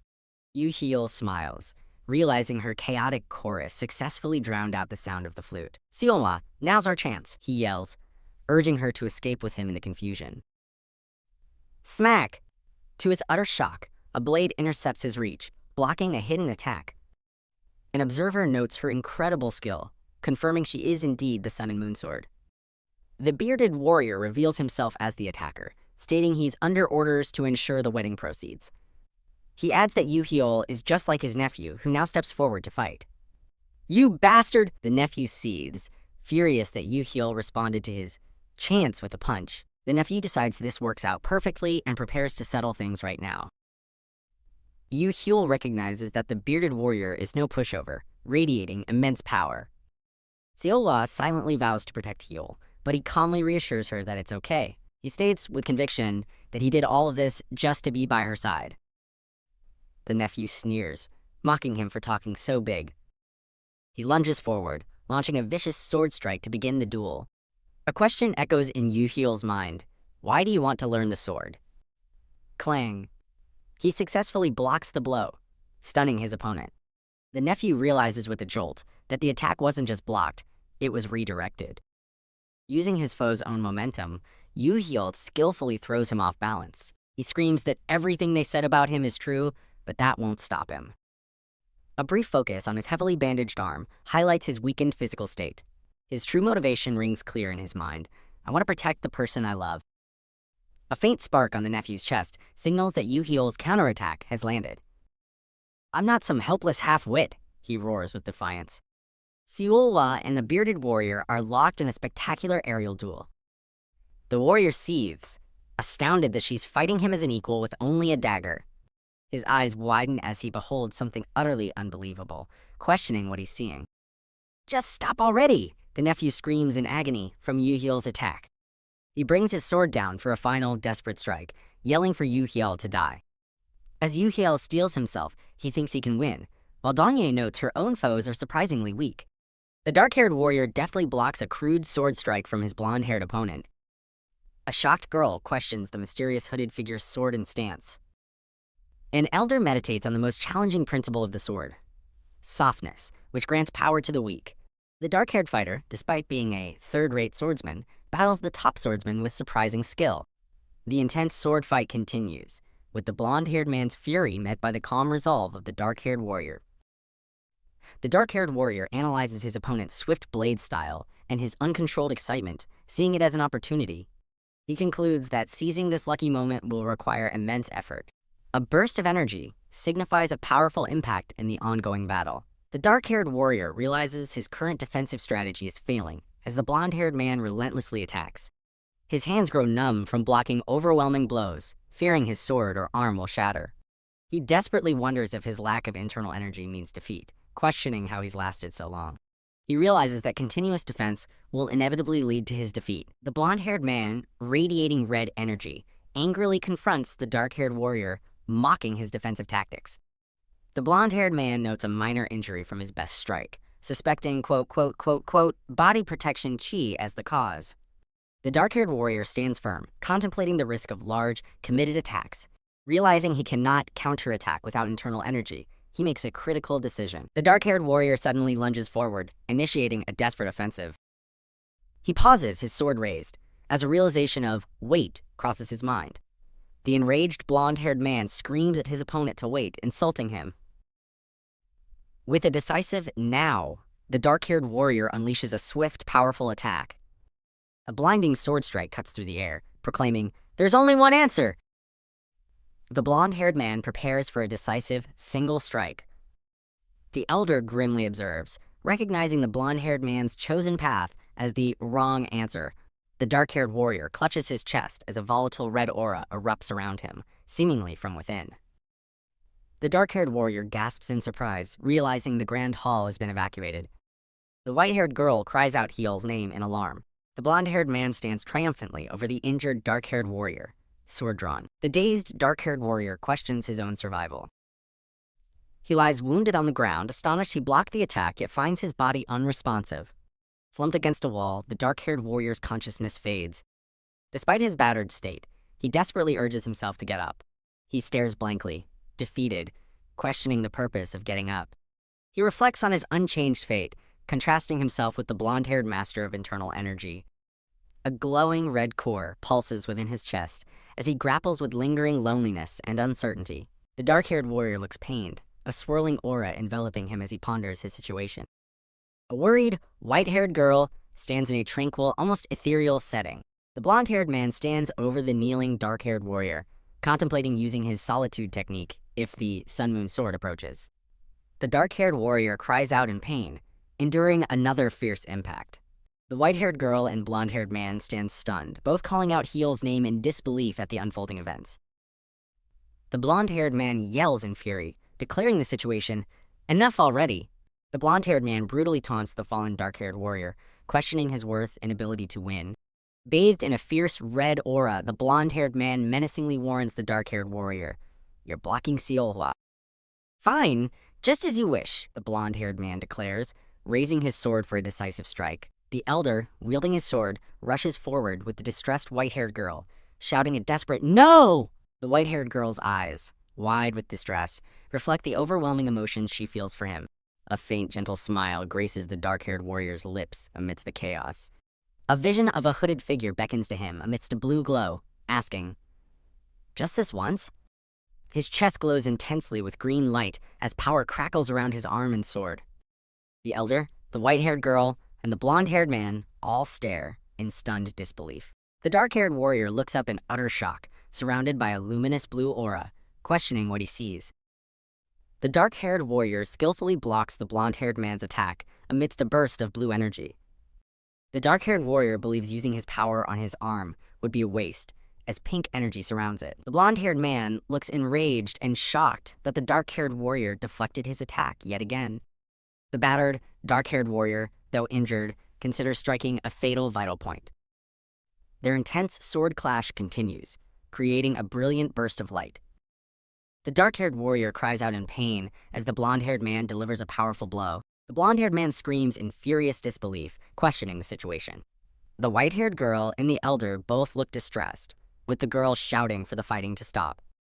The blonde-haired man's eye waters as he stares in pain, processing what just happened to him with a ripping sound. The blonde-haired man reels back, frothing at the mouth and crying in agony from a devastating impact with a thudding sound. The dark-haired warrior stands quietly, clutching his chest, hinting at his internal struggle.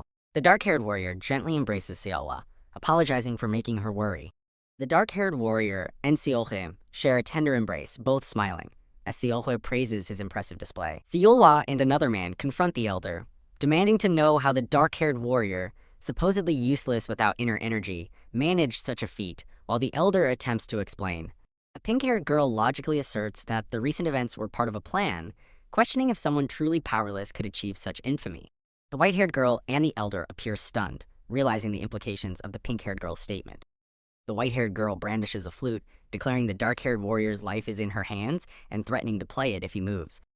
The blonde-haired man, still wounded and frothing, questions the audacity of harming the young master of the Hebe Peng house. The elder, radiating a powerful yellow-green aura, angrily warns that no one will leave alive, shocking the dark-haired warrior. A brilliant light signifies a rapid, powerful energy, accompanied by a voice correcting a previous thought, stating, "No, that's not right." The white-haired girl, with a determined expression, holds her hand out, seemingly blocking or deflecting an incoming force. The white-haired girl's eyes are wide with shock and intense emotion. Two older men walk away from the scene, discussing that the fighters have already settled their dispute and it would be pathetic for old men to interfere. The white-haired, bearded elder grimly expresses that such interference would be both sad and disgraceful. The dark-haired warrior, the white-haired girl, and the older bearded man, the Peng House elder, react with confusion and surprise at the mention of the Sun Moon Sword. The injured, blonde-haired man recalls the Sun Moon Sword's long seclusion after the Great Demon Sect War, questioning his sudden appearance and speculating he came to save his disciple, acknowledging his status as the peak of the martial world. Yang Xian, the Sun Moon Sword, advises the blonde-haired man, identified as the second son of the Peng House, to step down quietly. The dark-haired warrior looks utterly bewildered, unable to comprehend the sudden unfolding events and revelations. Seolhwa confirms to the dark-haired warrior that Yang Qian is indeed her master, then playfully acts coy. The elder reflects on training the highly talented white-haired girl, explaining that he passed down all his martial arts knowledge, while she candidly admits she only went along with his persistent requests because he was annoying. The elder reveals he was watching them, worried about his clueless disciple, while the white-haired girl dismisses him as a weird old geezer. The elder angrily confronts the white-haired girl about her disrespectful words, while she dismisses someone named Gigi, and Hyul reacts in dazed confusion. A stern elder condemns the blonde-haired man for ruthlessly ambushing his nephew during a duel, but a sharp voice interjects, stating, "Enough." The blonde-haired man questions if an elder would resort to hostage-taking and using a demonic technique like solitude. The stern elder, crackling with energy, mocks someone's late father and claims he is doing them a favor, prompting a desperate, "No!" A powerful blue energy column erupts, and an unseen voice challenges, "What now? What are you going to do?" The white-bearded elder stands within the blue energy, questioning if his opponent intends to wipe out everyone, including himself. The white-bearded elder stares upward, his expression resolute in the face of the immense power. The stern elder defiantly dares his opponent to proceed if they are so confident, letting out a frustrated grr. The stern elder tells Hyul and his companion to leave, calling it his final kindness in memory of their father before departing, while one of the youths muses, Hyul resembles Seolhwa. A new pink-haired girl flees in terror as Hyul questions the mysterious energy and the sudden arrival of the old man. Hyul tries to reassure the white-haired girl that it's all over, but she firmly rejects his words. The stern elder's hand crackles with energy, poised for a powerful strike. The white-haired girl stands firm, radiating a subtle aura of power. The pink-haired girl furiously questions the white-bearded elder about casually discarding elite assassins, but he remains silent. The blonde-haired man furiously accuses his opponent of being a monster attempting patricide, which is met with a firm denial. The white-haired girl sorrowfully confronts someone, stating they never once acknowledged her as their daughter. The blonde-haired man smirks, claiming he knew all along, and asserting his opponent doesn't truly hate him. The white-haired girl's eyes glow ominously red, revealing a grim and determined expression. The blonde-haired man's father questions if someone afraid of their own child can truly be a parent as a dramatic exclamation mark appears. The blonde-haired man's father, full of pain and anger, demands to know why the white-haired girl looks at him with such fear and disgust. An old man with long white hair stands contemplating, noting that it has been a while since he last saw this place. A shadowy figure is seen embracing someone, while a voice comments on the person being your child. The white-haired girl with fierce red eyes stands powerfully, glaring down at the distressed and defeated white-haired man below her. The white-haired girl vehemently accuses the blonde-haired man's father of being a monster, asserting he is just like that damned witch who lied. The blonde-haired man's father furiously shouts at the white-haired girl, calling her a lowlife and questioning who could ever love such a freak. The blonde-haired man's father declares it's unnatural for a woman to be so strong, then tells her to die as he lunges with a knife. Thwack! The blonde-haired man's father, stopped mid-strike, screams that the white-haired girl is neither his daughter nor even human. Thunk. Yu Hyul and Seolhwa are startled as a voice off-panel calls out, questioning Yu Hyul's presence. Yu Hyul looks bewildered as he is asked if he intends to kill the enemy who fed him solitude, remarking on the poetic irony. Yu Hyul proudly declares his name and humble origins from Baekseol village, boasting of his modest home in Yuka village. Wump! The elder with white hair appears confused by Yu Hyul's babbling as Yu Hyul continues to announce his average monthly income. The white-haired girl looks taken aback as Yu Hyul passionately declares his complete devotion to loving her, despite his humble means. Tap! Seolhwa embraces a visibly flustered Yu Hyul, who seems overwhelmed by her bold actions. A close-up on Seolhwa's blushing face, an intense gaze, reveals her deep affection for Yu Hyul. Yu Hyul and Seolhwa share a tender kiss amidst falling flower petals, signifying a blossoming romance. The blonde-haired man's father looks utterly enraged, grinding his teeth in frustration and disbelief. Yang Xian playfully cautions the blonde-haired man's father about hitting his future father-in-law, while the pink-haired girl remarks on the impropriety of harming parents. The blonde-haired man's father looks completely aghast, questioning what the maniacs are talking about. The pink-haired girl, with glowing green eyes and a sharp, unsettling smile, turns her gaze to the elder. The blonde-haired man's father cries out in shock as Seolhwa, smiling, looks toward Yu Hyul. The pink-haired girl menacingly tells him to feel the pain of giving birth if he wants to discard parental responsibility. Rustle, rustle. A close-up on the white-haired girl's intense eyes, focused and determined amidst the dark. Yu Hyul walks away with a somber and pensive expression, his back to the viewer. A distant building stands under a cloudy sky, as text indicates a wise saying from a monk long ago. The young white-haired girl sits alone, contemplating that the monk's ancient words resonate with truth. The young white-haired girl muses that, unlike others who seek revelation, she searches for nothing, and that is why. The white-haired girl reflects on the unsettling sensations that persist even during restless sleep, allowing brief moments of thought about life. An ant crawls on the floor as the white-haired girl's gaze is captured, contemplating if this mundane existence truly represents life. The young, white-haired girl extends a single finger towards the small ant on the ground. The white-haired girl looks down, distracted, as a voice calls out, "Miss!" The young, white-haired girl kneels, acknowledging the presence of the thing in front of her. Yu-Hyo, in casual clothes, appears surprised as he offers ointment to the girl, who reflects that he has shaken her up. The girl reflects that Yu-Hyo made her express unfamiliar emotions and engage in actions she hadn't been instructed to do. Yu-Hyo gently applies ointment to the girl's injured foot, warning her it might sting, while she reflects on feeling emotions she didn't understand. The narrative concludes that all these accumulated experiences, eventually, the white-haired girl is shown in contemplative profile. As the narrative states, these experiences resurrect long-buried feelings. Yu-Hyo tries to get the girl's attention, holding an apple, as she reflects that these feelings obscure her empty gaze and scatter her awareness. He calls out, "Miss!" Yu-Hyo gently places a blanket over the girl, who remains distant and thoughtful as he continues to call her, "Miss." The white-haired girl looks intently to the side, a sudden realization dawning on her face. The young white-haired girl sits by a window, looking at the cloudy night sky, pondering the nature of this current situation. Yu-Hyo smiles, seemingly accepting the girl's determined will to shake him. Yu-Hyo cries out, "Miss!" in alarm. A white-haired girl stands in water, with a resolute expression proclaiming that a moment's pain ends endless suffering. The white-haired girl floats in the water, continuing her internal monologue that no matter how she is shaken.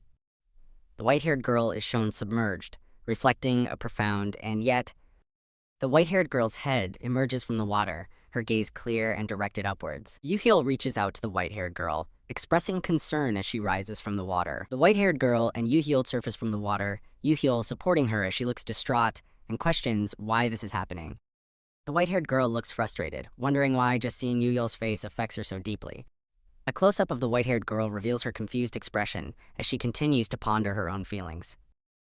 Yu-Hyo, soaking wet, looks at her intently, asking why she tried to save him. The white-haired girl, Seolhwa, looks away shyly as she simply states that she likes Yu-Hyo.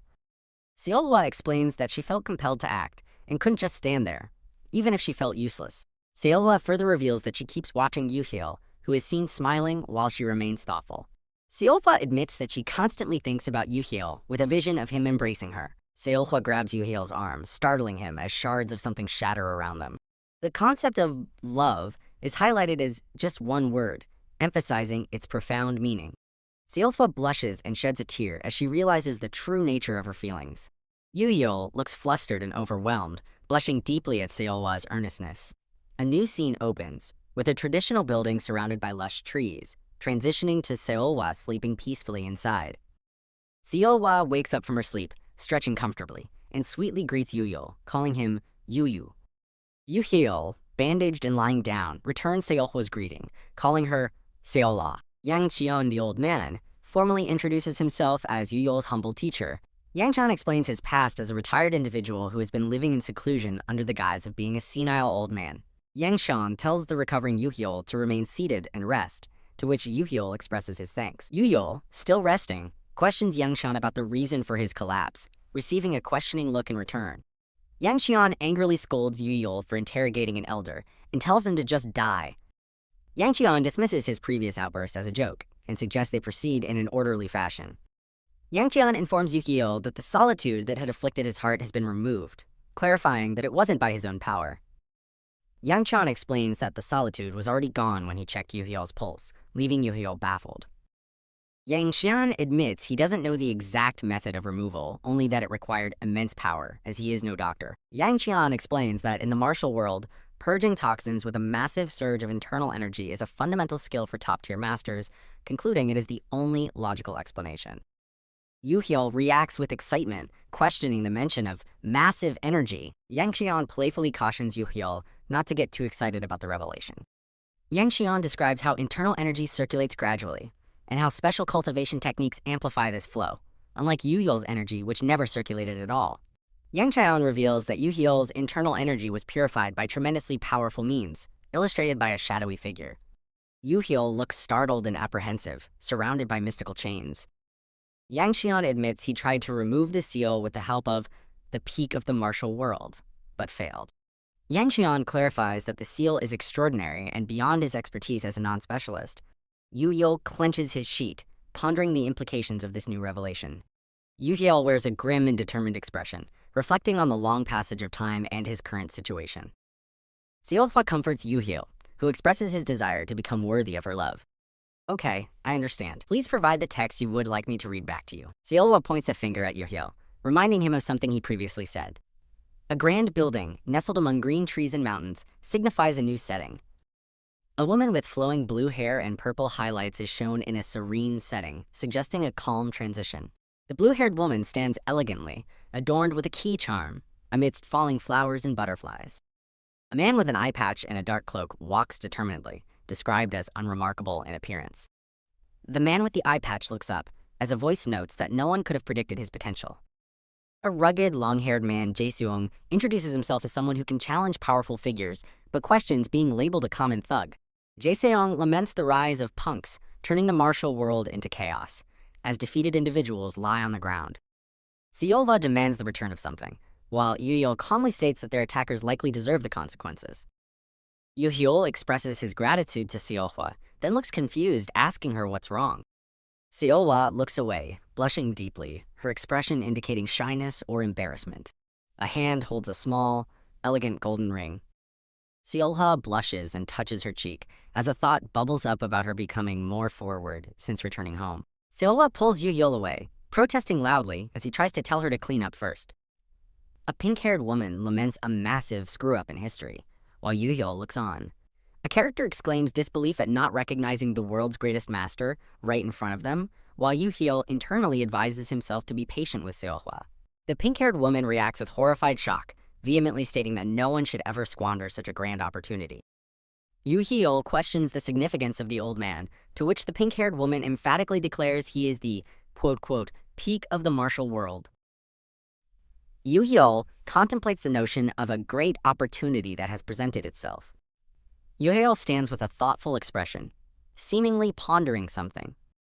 Yu looks startled, questioning the mention of sorcery. Yang Qian affirms the existence of famous stories about wind-shifting spells and powerful sword techniques, validating Yu questions. A voice explains that Yu seal embodies his own will, noting it's not impossible to overcome for powerful masters amid swirling energy.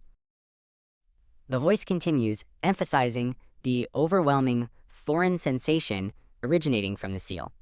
Yu appears taken aback and states that this revelation is too sudden. Yang Qian prepares to leave, advising Yu to find a sorcerer for his seal, prompting Yu to express surprise at his hasty departure. Yang Qian reveals his true reason for visiting was to observe the man a stubborn girl, like Seolhwa was following.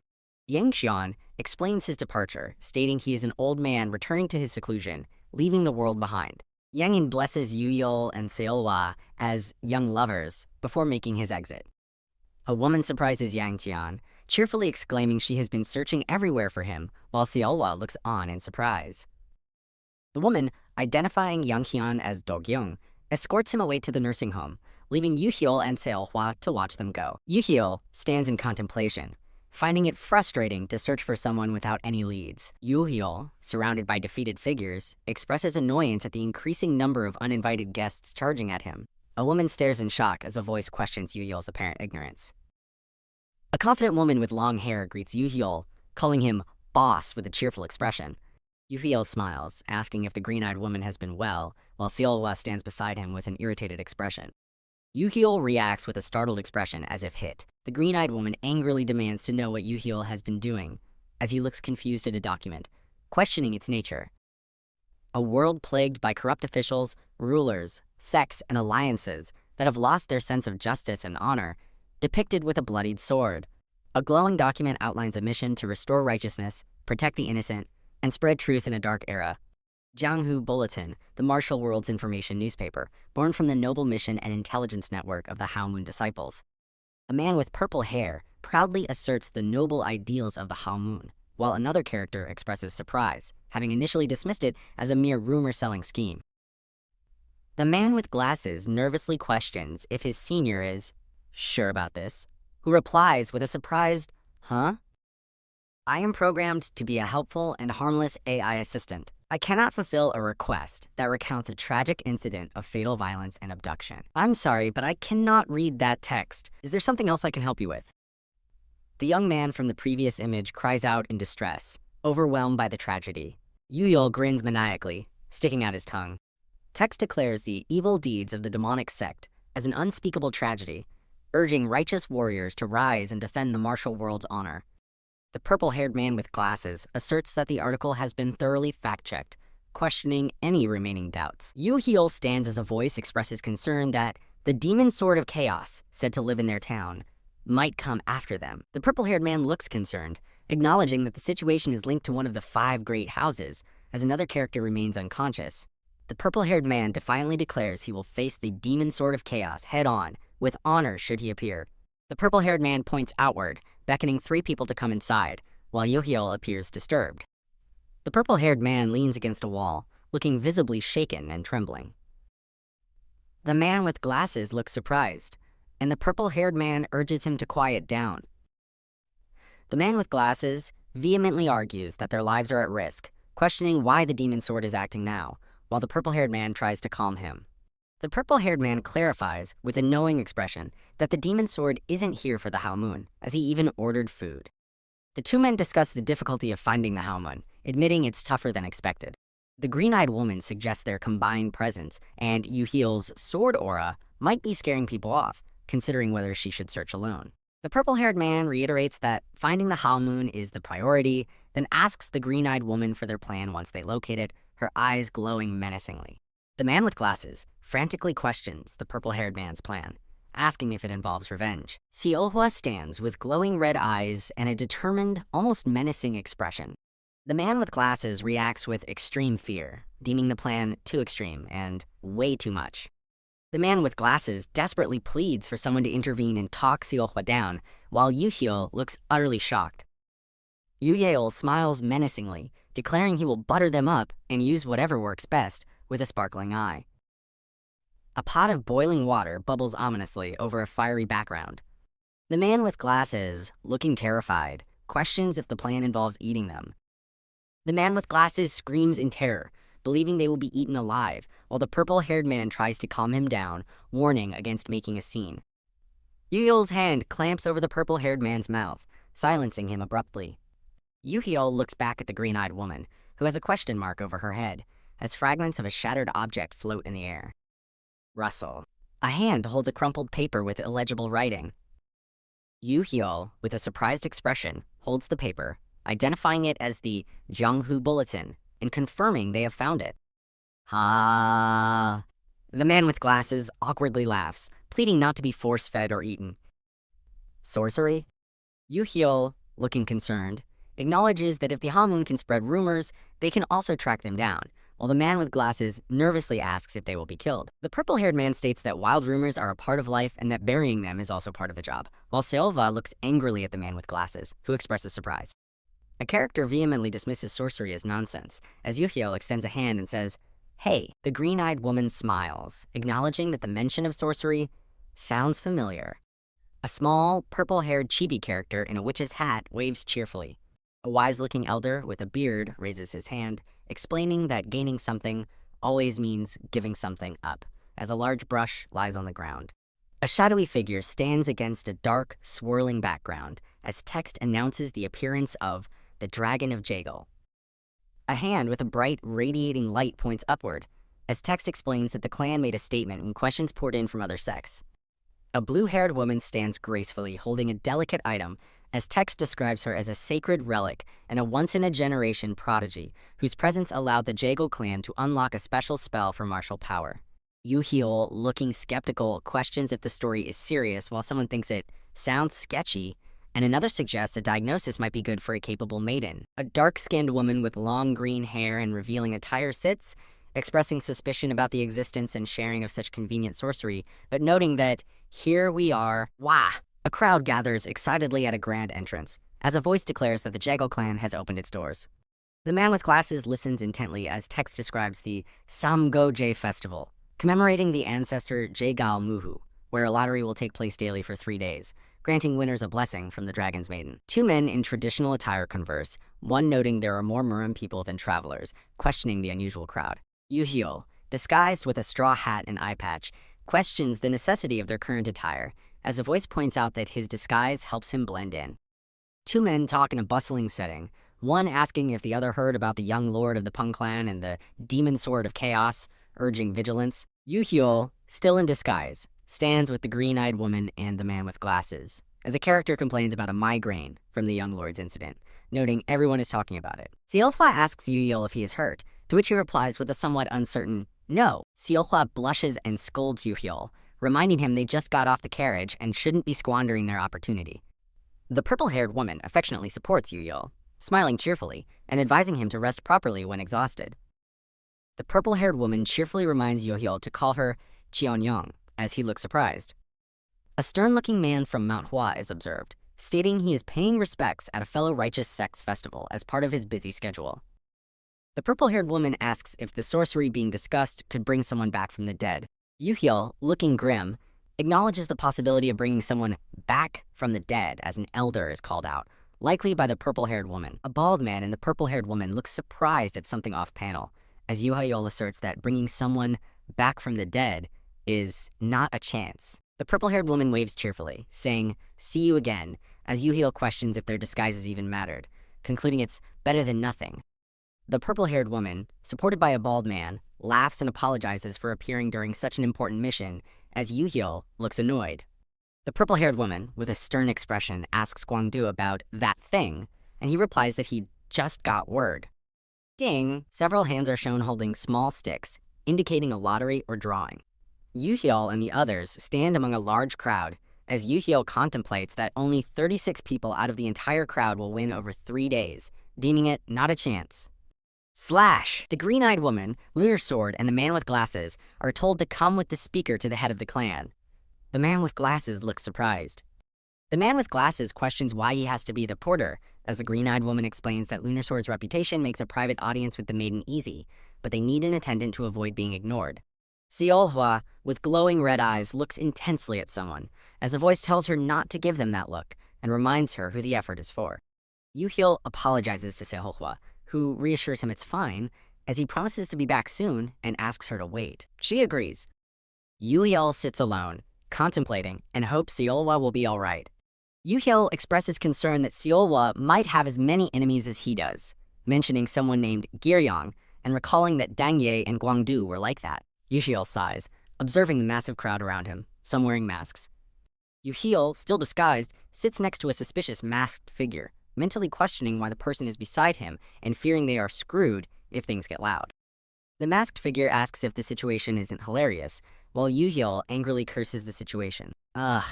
Two men argue amidst a crowd, one appearing aggressive, as a voice comments that it doesn't matter if people are low ranks or top dogs, heroes or villains, just all these martial artists.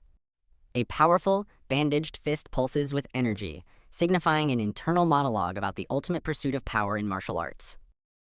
A fiery aura surrounds a hand, as a voice observes the intoxicating feeling of invincibility and questions if the listener shares this ambition. A masked figure confronts Yu Hyul, demanding he admit that power brought him here, to which Yu Hyul hesitantly replies he isn't sure. Yu Hyul admits to admiring strength, but reveals that martial arts is merely a temporary path for him. Yu Hyul, in disguise, looks contemplative as he confirms his true focus lies beyond martial arts. The masked figure reflects, while Yu Hyul clarifies that, despite his deeper goals, he still desires to grow stronger. Flutter! The masked figure stands beside Yu Hyul, expressing hope that he truly meant his words. Yu Hyul, still in disguise, questions internally who the masked figure is, wondering if they are a shady merchant. Thump Thump, the graceful dragon's maiden, adorned with a bindi, makes a radiant entrance. Wah! A large crowd gathers excitedly as the dragon's maiden appears on the ornate building's balcony. Seolhwa and Cheonyong look on, surprised and frustrated that Yu Hyul was picked, despite their negotiation failing. The man with glasses, the bald man, and Yu Hyul question the public nature of the ceremony, with Yu Hyul displeased by the lineup. Grumble, Yu Hyul, disguised, feels frustrated, realizing he cannot speak to the maiden privately for his examination. Clack clack, Yu Hyul approaches the maiden, realizing it's his turn for the blessing. A small, rock-like object rests on a cushion, as a voice wonders if it's a scale shard and urges focus. Yu Hyul, wearing a wide smile, introduces himself to the maiden as Pang Wol from Yucca village, though his smile soon falters. The maiden looks utterly bewildered and asks Yu Hyul to clarify his introduction. Slide, Yu cries. Huh? As he suddenly stumbles backward, losing his hat and disguise. Thump. Yu reels back as the maiden exclaims, "Not again," and a voice yells, "Maiden!" Thump thump. Yu looks utterly shocked, confused by the maiden's repeated phrase, "Not again?" An older Jegal clan member in white robes silences the alarmed crowd, instructing them not to act rashly about the maiden. The older Jegal clan member calmly walks away, trying to maintain composure amid the unfolding situation. Sparkle! A glowing purple crystal rests on a red cushion, emanating a mysterious energy. A tranquil view of the Jegal clan building is shown through the lush green leaves of nearby trees. The maiden reassures Yu that her dizziness was minor, while he expresses relief, adding he is used to it. Yu with a sinister grin and glowing eyes, unbuttons his shirt to reveal bandaged injuries and requests the maiden examine his body as compensation. The maiden looks appalled and asks, "Huh?" Yu quickly claims he has a curse and needs her help. Yu adamantly insists he is cursed, but the maiden sternly states she cannot perform an examination without clan permission. The thump. The maiden presents Yu with a wooden box wrapped in red fabric, surprising him as he wonders what it is. Yu looks astonished at the box, pondering if it's an, quote, extraordinary object. Smack! The maiden sternly warns Yu to handle the box with extreme care and not to hit it, demanding he understands. Sigh. The maiden instructs Yu to place the box in an empty room and wait about an hour before opening it. The maiden, wreathed in a dark aura, warns Yu that opening the box prematurely will inflict the worst curse, emphasizing he must remember her words. Yu struggles with the surprisingly heavy box, fearing it will break his shoulder, then defiantly exclaims it's a matter of pride. Cheonyang furiously confronts Yu, angered that he brought another curse after finally getting an audience, while he attempts to explain it's an apology gift. Cheonyang scolds Yu for considering the instructions, asking if he's an idiot, but Seohwa tells her to stop and questions if the situation isn't suspicious. Cheonyang explains that prohibitions imply certainty, which Yu agrees with, leading him to confirm he will test the curse. Thump thump. Yu drops the box, and a burst of light emanates from a blue-haired woman in the room. The blue-haired maiden appears disappointed, lamenting that foolish humans broke their simple promise. Wham! The man with glasses screams in terror as Seolwa pushes Yu behind her, while Yu panics, wondering if he dropped the box too hard. The blue-haired maiden's eyes glow with intense blue light as she looks on in pain or distress. Thud. The blue-haired maiden cries out in agony, clutching her head as her hands glow red and then impact a surface. The blue-haired maiden kneels, visibly in pain, complaining that it hurts, while Seolhwa and Yu look on with concern. Sniffle. The blue-haired maiden, with a wistful expression, reveals she wanted to experience that thing called love. Yu flustered, insists he already has a partner. Seolhwa stands beside him and demands to know what she plans to do with making love. Yu looks at the blue-haired maiden with a puzzled expression, a question mark hovering over his head. The blue-haired maiden instructs Yu to extend his finger, while he looks surprised and asks her to wait a moment. The blue-haired maiden attempts to demonstrate something by extending her finger near him, leading Yu to vehemently exclaim, "Stop! Wrong knowledge!" as a 19 sign appears. Cheonyang identifies the maiden as a runaway princess from a noble clan, a believable cliché, while Yu worries they will be accused of kidnapping. Thud thump! Yu and the blue-haired maiden stand together, both looking utterly confused as question marks fill the air around them. Cheonyang and Seolhwa discuss the dragon maiden, with Seolhwa fearing they will be seen as having helped her escape, thereby betraying her original helper if they return her. The blue-haired maiden is shown as a voice declares that keeping her will create a clear debt with her. Seolhwa explains her unexpected calmness, attributing it to Yu influence and treatment. Seolhwa states that only she can claim Yu first, but she has no objection if Yu desires other relationships. Cheonyang looks surprised by Seolhwa's declaration, acknowledging the importance of the chaotic sword demon's wishes. Yu holds the blue-haired maiden's hand, pondering a question about what they should do next. Yu reacts with strong disapproval to the blue-haired maiden's innocent yet inappropriate gesture, marked with a 19 sign, questioning where she learned it. Yu sighs, wondering why the maiden chose him, and she replies it was because his flames were pretty, prompting his suggestion to eat. Yu worries about being accused of kidnapping again, as an unseen hand grabs his cloak. Ooh! Yu and the blue-haired maiden are both startled, looking wide-eyed and surprised. The blue-haired maiden excitedly marvels at a large dragon puppet, wondering if it belongs to the Sleeping Dragon clan. Yu-Hyul frantically tells the maiden not to attract attention, but she remains fascinated by the dragon puppet's strange movement. Yu-Hyul gestures to himself, stressing that neither he nor the maiden can afford to stand out. Yu-Hyul fiercely rejects a vendor presenting a bill, exasperated by the maiden's actions. The blue-haired maiden expresses her admiration for a muscular man, while Yu-Hyul looks mortified and pleads for her to stop. Yu-Hyul and the blue-haired maiden run together, appearing flustered as they try to escape the situation. Yu-Hyul laments his role as a, quote, babysitter, as the blue-haired maiden looks on with a confused expression. Yu-Hyul internally questions if the maiden lacks common sense or if she was sheltered, then confirms she was not. The blue-haired maiden smiles contentedly, reflecting that her experiences have been very nice despite Yu-Hyul's recent frustrations. Yu-Hyul plans to spend the next day of the 3-day festival with the maiden. The blue-haired maiden smiles warmly, expressing her desire to spend another day with Yu-Hyul. A stern-faced man in white robes, an elder, appears behind the maiden, declaring that her plan will not happen, surprising her. The stern man angrily scolds the blue-haired maiden for her disappearance during a crucial moment, while Yu-Hyul observes. The elder, Jugesa, continues his reprimand, mentioning they even bothered a great master, and smilingly addresses Yu-Hyul. Jugesa introduces himself as an elder of the Juga clan, extending his hand to Yu-Hyul, who looks surprised. Jugesa apologizes to Yu-Hyul for the inconvenience caused by their property, and promises formal apologies, leaving Yu-Hyul stunned. Jugesa chuckles as the blue-haired maiden looks down sadly, her hand shown as if preparing to withdraw. The blue-haired maiden sorrowfully states her intention to withdraw. The maiden's hand is seen being forcefully pulled away by another hand, indicating an intervention. A strong, sharp action or sound emanates from the pulling motion. The blue-haired maiden looks utterly shocked and bewildered by the sudden action. Jugesa reacts with annoyance to the sudden interference, asking what just happened and finding someone's laughter irritating. Yu-Hyul yells furiously, asserting that the maiden does not want to go with Jugesa. A red glow spreads across her face, followed by a soft voice calling a name, evoking a sense of reflection or memory. The blue-haired maiden looks to the side as the narrative mentions, the hand that leads me. Big but small, 2 hands, one larger and one smaller, holding each other in a close-up. Another close-up of the hands, reinforcing the connection between the 2 individuals. My wish. Yu-Hyul violently shoves Jugesa back, protecting the maiden, while Jugesa questions his actions.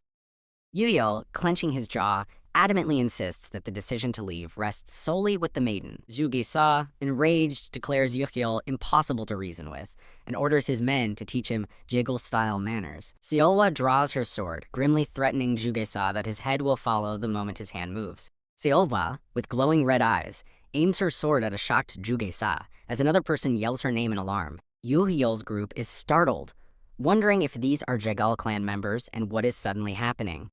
Jugesa's men react with outrage, furious that the group would dare cause trouble at the Jegal clan's doorstep. A masked figure stands imposing atop a building, stating that the clan head ordered them to end the situation immediately.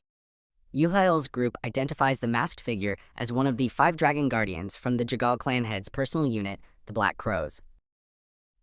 The masked figure is identified as Giryong, also known as Mystic Dragon, Jegal Ho. Giryong, the masked figure, announces that the clan head wishes to meet their guests. Giryong walks forward, noted for his unique, aggressive martial style and his distinctive mask, which earned him the name Giryong. Yu-Hyul is living proof of the Dragon Maiden's powers with a hand clenching. Seolhwa acknowledges that she's likely meeting the Lunar Sword for the first time, noting her own lack of memory. The brown-skinned woman angrily scolds Seolhwa and the man, warning them about their actions. The scolding continues, emphasizing that they not only ignored caution, but also interfered directly with clan business and the clan head. The woman points at the clan head, stressing his importance as the brain of the entire Murim alliance, and dismisses their excuses. Jego Kang, the Jego clan head, cheerfully welcomes them as noble heroes with open arms. Jego Kang praises Yu-Hyul's alias and profusely thanks him for protecting their child, the Dragon Maiden. Jego Kang laughs, acknowledging he's surprisingly cheerful for a young clan head, and flirts with Seolwa, regretting not having time for her. Jego Kang looks at the group, who address him as clan head. Yoni looks away sadly as someone questions if she's disappointing the family again. Yu-Hyul thanks Jego Kang for the welcome, but insists he cannot stand by while the maiden looks so distressed. Yu-Hyul fiercely questions if they are truly Yoni's family, or if they were the ones who initially failed her, demanding to know what they did to her. The woman pushes Seolhwa, outraged by Yu-hyul's bold remarks. A masked figure questions Yu-hyul's audacity to meddle in clan affairs. The masked figure challenges Yu-hyul, asking if he thinks he can speak freely just because the clan head treated him nicely. Jegal Kang laughs loudly, seemingly amused by the escalating tension. Jegal Kang grips Yu-hyul's face, mockingly asking if that's how Yu-hyul perceives him. Yu-hyul is shocked, while Seolhwa, with glowing red eyes, draws her weapon. Jegal Kang holds Yu-hyul, who is still restrained. Yu-hyul considers that perhaps they were too harsh on Yoni. The masked figure declares that once the festival ends, the situation around Yeon-i will change. Jegal Kang pledges on behalf of the Jegal clan to give the maiden freedom, thanking Yu-hyul for highlighting their faults. The night scene depicts a grand building, with an internal thought expressing how strange the current situation feels. The woman finds it incredibly strange that the clan head accepted an outsider's rant, and even offered external monitoring of their promise. The woman rages internally about Yu-hyul's perceived arrogance, while Yu-hyul looks startled. Jegal Kang holds Yu-hyul on his lap, continuing to laugh, while the woman looks furious. Seolhwa whispers to Yu-hyul that her feelings are more akin to familiarity, as Yu-hyul looks flustered. Yu-hyul reflects on his past, understanding how it feels to be discarded by family and left alone. Yu-hyul states he couldn't ignore Yoni's plight of being left alone in the world. Seolhwa gazes at Yu-hyul, revealing that his compassion is precisely why she fell in love with him. A masked figure is startled, then quickly states he understands Seolhwa's sentiments. A training dummy swings as someone strikes it. Ping! An alert rings loudly about an intruder at the Dragon Maiden's quarters, interrupting Yu-hyul and Seolhwa. Dong dong dong. The woman asks if they should investigate, but Yu-hyul suggests the Jegal clan should handle their own internal security. Yu-hyul worries about being suspected of kidnapping if they intervene, just as a shout about the Demon Sword of Chaos echoes. A powerful explosion erupts from a building, sending debris and smoke everywhere. Bang! A Jegal clan member reacts with alarm to the commotion, noting they've woken the guests. Yu-hyul is informed that the Demon Sword of Chaos has appeared, and a Jegal clan member remarks on the natural enmity between the Lunar Sword and the Demon Sword of Chaos. A bound and gagged man is pointed out as the Demon Sword of Chaos. A masked woman, accompanied by masked figures, greets the Jegal clan members. The masked woman declares that the Dragon Maiden and the Dragon Scale are now in the custody of their Demon Sword of Chaos guard. Yu-hyul expresses shock and disbelief at the masked woman's audacious claim. The masked woman unleashes a powerful burst of energy, shattering a formation around her as Jegal clan members react in alarm. A Jegal clan member is shocked by how easily the formation was broken, while another mocks the evil faction's supposed plum blossom technique. Jegal Kang praises her ability, but the masked woman dismisses his words and further taunts him, noting the difference between old wine and a forgetful scholar. The masked woman takes the Shrine Maiden and leaps away, announcing their departure with the Demon Sword of Chaos, as Yu-hyul shouts for them to stop. The masked woman instructs her subordinates to fall back to their rendezvous point, and they confirm. The masked woman defiantly asks who gave permission for others to interfere. Yu-hyul frantically yells for them to stop, while Seolhwa looks ready to fight. The Jegal clan members react with disbelief and shock upon realizing the true identity of the Demon Sword of Chaos. The masked woman worries about escaping the Lunar Sword, acknowledging her strength will be difficult to shake off. A masked subordinate questions the masked woman about using the captive as a hostage, stating it contradicts their sex principles. The masked woman dismisses her subordinate's concerns, then commands her disciples to close their eyes before unleashing a technique. Yu-hyul, Seolhwa, and the Jegal clan members are momentarily blinded by a dazzling flash from the masked woman. The masked woman mockingly apologizes for blinding her opponents as she leaps away, drawing angry shouts from below. The masked woman and her subordinates successfully land in a dark forest, having completed their escape. The masked woman smiles, congratulating her team on a mission accomplished, as her subordinate holds the bound man. Seolhwa demands to know from the masked woman why their mission involved stealing someone's identity. A masked subordinate expresses shock that Yu-hyul endured their elder's ultimate technique, which typically defeats top masters. Yu-hyul confirms partial blindness, while an enraged Seolhwa, with glowing red eyes, furiously condemns the masked group for harming him. The masked woman coyly explains she borrowed the Demon Sword of Chaos's name due to the Shrine Maiden's alluring magic. An unmasked subordinate scolds the purple-haired woman, stating her feigned innocence won't excuse her shameful, age-inappropriate behavior. Yu-hyul points accusingly, demanding an explanation for her scheme and asserting his own interest in the Shrine Maiden. The bound man struggles intensely against his restraints, prompting his masked captor to tell him to hold still. The bound man is revealed to be a young woman, who loudly proclaims she is not the real Shrine Maiden. The young, blue-haired girl stands alone in a desolate, fiery landscape, looking sorrowful and resigned. Jego Kong sits enveloped in a powerful blue aura, appearing to meditate or reflect on a significant event. The Jego clan woman explains that the clan had recognized the girl's terrifying talent, prompting a follow-up question. The Jego clan woman reveals the girl possesses the Eye of the Flame Sovereign, enabling her to manipulate souls as terrifying flames. Yuhyul is startled to learn the girl perceives everyone as a flame, recalling her past comment about a beautiful flame. The Jego clan woman clarifies to the unmasked woman that the talented girl was not brought in merely as a disciple. The Jego clan woman explains that the dragon scale, unusable until the girl's arrival, is inherently unique. The Jego clan woman grimly recounts how many sorcerers died trying to activate the cursed dragon scale, noting her own narrow escape. Yoni is shown in a moment of profound despair, having ultimately given up and stopped resisting her fate. The unmasked woman explains she used a fake artifact due to festival rules, while Yuhyul tells her to stop pretending innocence. The man in dark clothes reveals he joined the Jego clan and was moved to action only after Yoni spoke to him. The man recounts Yoni's wish to experience love just once before an unknown end, startling Yuhyul. The man reveals to Yuhyul that an unprecedented event is foretold to occur on the ritual's final day. The man details Yoni's escape plan, involving a trusted flame and a distraction, lamenting her easy capture. The purple-haired woman confirms with the Jego clan woman that the real dragon scale is the deep violet obsidian. The Jego clan woman reveals the purple-haired woman came for the dragon scale and resorted to kidnapping the fake Shrine Maiden in frustration. The purple-haired woman states that Yuhyul and Seolhwa have seen the dragon scale before, specifically addressing a confused lunar sword. Seolhwa reacts in shock upon learning her father's alliance with the Hebei Peng clan was connected to the dragon scale. Yuhyul identifies the dragon scale as a black-purple obsidian fragment, confirming its identity from a past delivery. Jego Kang smiles ominously, declaring that the crouching dragon is finally ready to take flight, hinting at his grand plan.